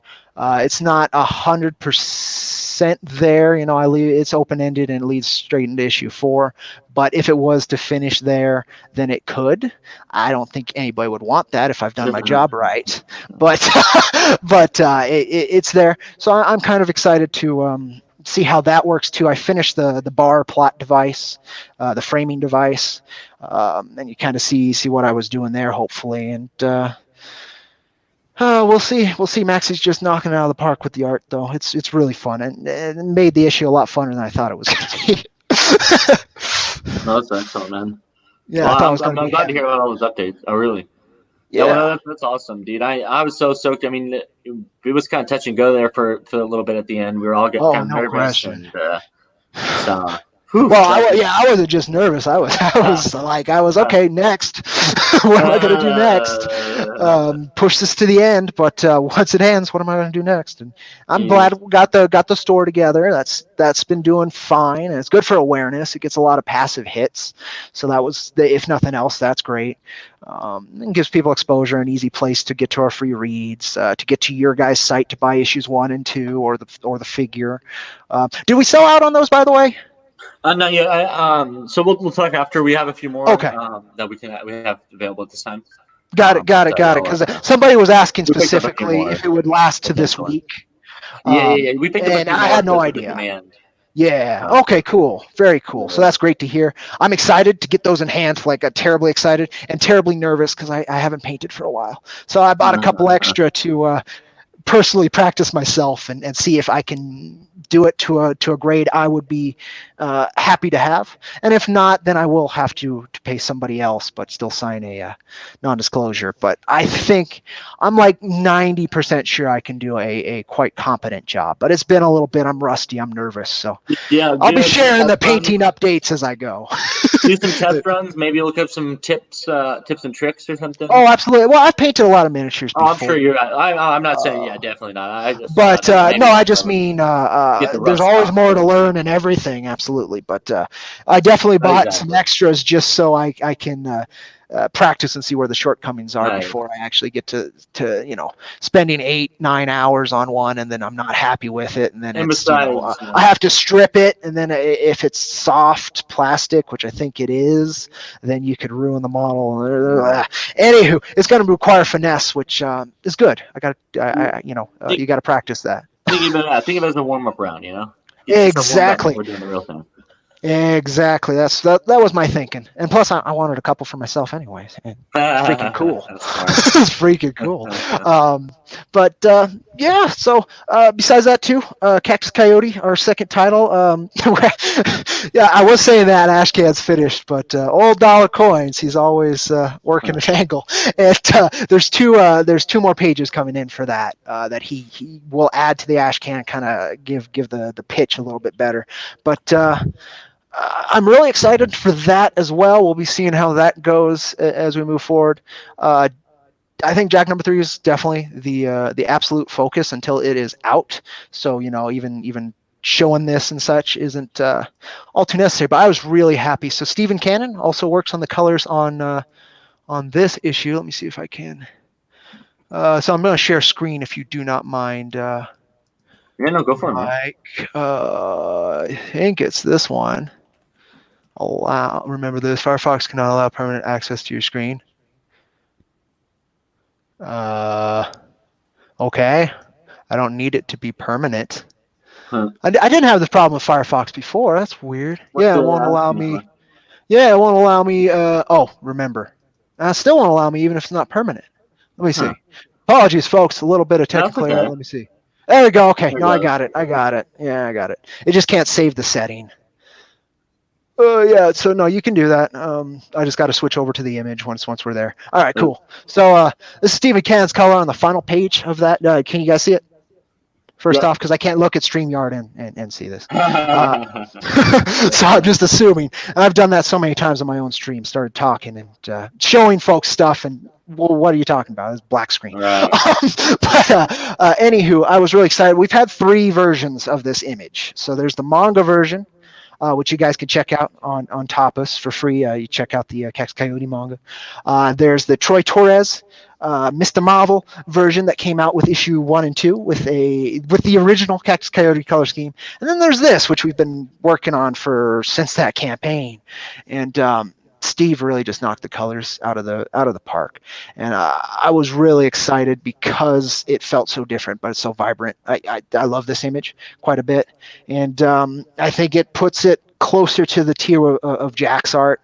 It's just more goofy, it's more Looney Toony, but it's got it looks professional, it looks clean, it's striking. So I'm excited for this to move forward whenever it does. But Jack, we're in process. We're in process. The other thing I can show you guys, just because I'm kind of teasing it, is that's the full image of the trading card. Besides, we're gonna get a logo up in the top left-hand corner, and I think I might put a series 1 or something, just to differentiate it if we were to sell the image again, or if we were to do a line of these images, a line of cards, if we wanted to do that. They're actually cheaper than I thought too. So Mike, if you're ever interested in that for once cons start happening again, bookmarks, trading cards, metal prints, way more affordable than I thought they were. From the company I was talking to, so it's worth buying in bulk. Like the cards come out to about $1 a piece, so if you can sell them for $2.50, you're making a hell of a profit. Damn, that's pretty nice, man. So that's worth talking to for all the Wikid creators. At some point when they get there and when they feel like it, and I'd love to give this small operation some more cash. They've done well by Rags so far. Their project, they've done some metal prints and some cards I've seen, and I've liked the quality quite a bit. So I'm excited to work with them with this image, and possibly for the cover comic-sized print, as it's called, for the steel and cowboy tiers. Hopefully, it'll be the Virgin version of Frank Martin Jr.'s cover for issue number 1. That's the other thing too. So I was hesitant to tell folks, but there was a good once the virus hit, Frank and a lot of Marvel kind of went quiet. So I was a little worried. Brazil's not in the best place either right now with this whole thing. But and Frank Martin, he's from Brazil. He lives in Brazil. But I heard from him recently. I tried him a couple times. I didn't want to push the guy because of the circumstances in which he's working with me. But he got back to me and it's confirmed. So by August, I should be able to show folks that. And if I like it enough, which I'm almost guaranteed to, then that will be the comic size metal print. And this is the little thank you card. There's a few other tweaks I could do to it, but yeah, I'm pretty stoked. And on another note of something that's going on that you guys were just talking about, Mythics. Not that one. That one. So even if you're a little pissed, I'm showing this, Matt. Mr. Trin. I don't care. There's only a couple days left, and I don't think I'm going to be able to get it by Steve quick enough to get it colored, which I wanted to do for his campaign. But instead, check this out. We're going to try and offer it. I know he wants Beth to do some colors on it as well. So we'll see how it wants to be offered. But it will be available both in my campaign in some form, probably in the back of the book, and however Matt wants to utilize it as well. Wonderful piece by, God, I don't remember the number after name, but Killbox. He does wonderful work. He's done work for Heavy Tank as well. And yeah, I'm I think it's a wonderful piece. Did a great rendering of Jack and Elthea, and please back Mythics. The Mythoverse deserves all the love and more, and I'm excited for it to continue. As they were saying the last time, all these verses, they're moving forward no matter what. We love what we do, and we want to keep doing it. What you guys can gift us, which I keep saying, is time. That's the number one thing that you folks can give us by helping move things ahead of schedule, ahead of effort, ahead of a lot of things. And anywho, I guess I've been yapping for a little bit. Just thank you all. Thank Wikid, thank everybody at Wikid so very much for being the supportive community you folks are, and I'm excited to keep making comics. That's awesome, man. Well said. I couldn't have said it better myself, man. That's awesome. So we're actually pretty much at the end of our time here. Yeah. I wanted to ask if you guys had anything coming up or anything you wanted to plug while you're here. Not currently, no. I'm still just trying to get the first project done. Then I'll probably move on to something else. Nice, man. Yeah, I know it's been a long time coming for you, man, but it's going to be super rewarding once it's finally finished. You can definitely guarantee that, man. Oh yeah. My end. keep working. Yeah, it's such a grind. Yeah. I love the. You know what? But that's how anybody play video games. That's how you gain experience. Exactly. Kind of how it works. Anywho, on my end, I've been probably yapping about what's kind of going on my end for a little bit. Issue number 3 is being worked on. My hope is we're going to deliver quite a bit before the December due date, since we are nearly halfway done with the inks, and nearly hopefully in the next week or two we'll have the colors for what we have now on inks done. We could be a couple months ahead, which I really want to be. But we'll see. It's got to line up with the printers. It's got to line up with the merch folks. It's got to line up with a few different things. So I can't guarantee anything, but I'm working hard, and the whole team's working hard to get ahead of schedule this time instead of behind again. So look forward to it. Back it on Indiegogo. We are working towards 12.5, which will get everybody a metal print, a little metal trading card size print, and at 14.5, which is my big goal, you'll get an extra 8-page story, which ties into the main story, but with the secondary, with the supporting character in issue 3. He gets his own little standalone incident that is mentioned in issue 3, but it's not a huge plot point. It's just helps give you background of this character Jack's interacting with basically throughout the whole issue, which would be wonderful. Vince Rush does that killer kind of Todd McFarlane style art, so I really want to see that, because it's a drastic change from what Maxi does, but it's on flavor of the Ironverse. It's that heavy grit, stylized kind of look. So I'm excited. I really want folks to get us there. If you can't get us there at 12.5, I may put my own money into getting that short in the back instead of the payday I imply in that first stretch goal. So I really hope folks will be interested. And again, everybody, thank you so much for supporting Jack Iron, supporting Wikid Publishing. And check out ironversecomics.com. I post everything on there one way or another, all our relevant links to our crowdfunding, our YouTube, our free reads, our Patreon, our merch stores. Everything's there, ironversecomics.com. So check that out. And at @cowboy_steel on Twitter is where I'm most active, promoting and doing my best to be a boon for the indie comics community, supportive and hopefully worth folks' time. Very nice, man. Very nice. Well, I know, again, I'm congratulations on, getting success with that campaign, man. It's really exciting to see that. I mean, you can congratulate me all you want, but it was really our fans and friends that made it happen at that end. Sure, I work hard. Whole team works exceedingly hard. Doesn't matter how hard you work if people don't want what you're doing, and and don't show up to support it. They can want it all they want, but if they don't actually put their money where their mouth is, it doesn't happen. And F and A did people do that final day, and I'll be grateful for that for the rest of my life. I get to continue doing what I love and showing people that, hopefully it's worth your time. That's awesome, man. Well, we're pretty much at the end of our time here. I just want to plug a few things. We just, as I said earlier, we have a new website out. So go check that out at wikidpublishing.net. And you'll be able to see all the cool stuff that we've got going on there. There's new pages up for every series that we got published, as well as ones that are coming out soon. And as well as the new home of the Wikid store. So you can make submissions and watch videos, and so there's a bunch of stuff there, and it'll be even expanding in the future as well to include new features. So please check that out if you can. Follow us on Twitter at Wikid Publishing, and look out for the new comics we've got. Let's see what we got. Decimators Volume 4 coming out. Barrels number 2. Wrath is going to be hitting the crowdfunding fulfillment soon.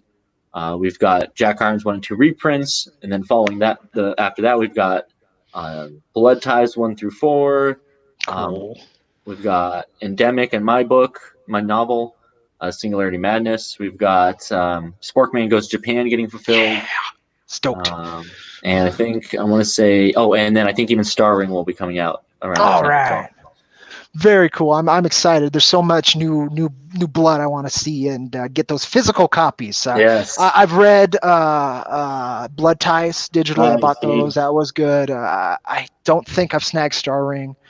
I've been excited for Wrath forever. I want that physical. I've read the digital quite a few times. Really enjoy that little down home story. Man. Yeah. Well, it was the same with Mythics, with the Mythoverse. The having the physicals, that was killer. And I'm excited for Sporkman Goes to Japan. The colors that Crafty Foxy put in, it was definitely worth them running that campaign and doing all this hard work and taking the time and the lumps, because there are a few lumps with both of those works that I think everybody's coming out better for. And I think Sporkman Goes to Japan colored is incredible. It's a gorgeous, funny book, and not enough of those out there. Yeah, no, you're right. Yeah. So it's an exciting time to be a Wikid fan. There's, like as Neostar says, man, so much new content on the way.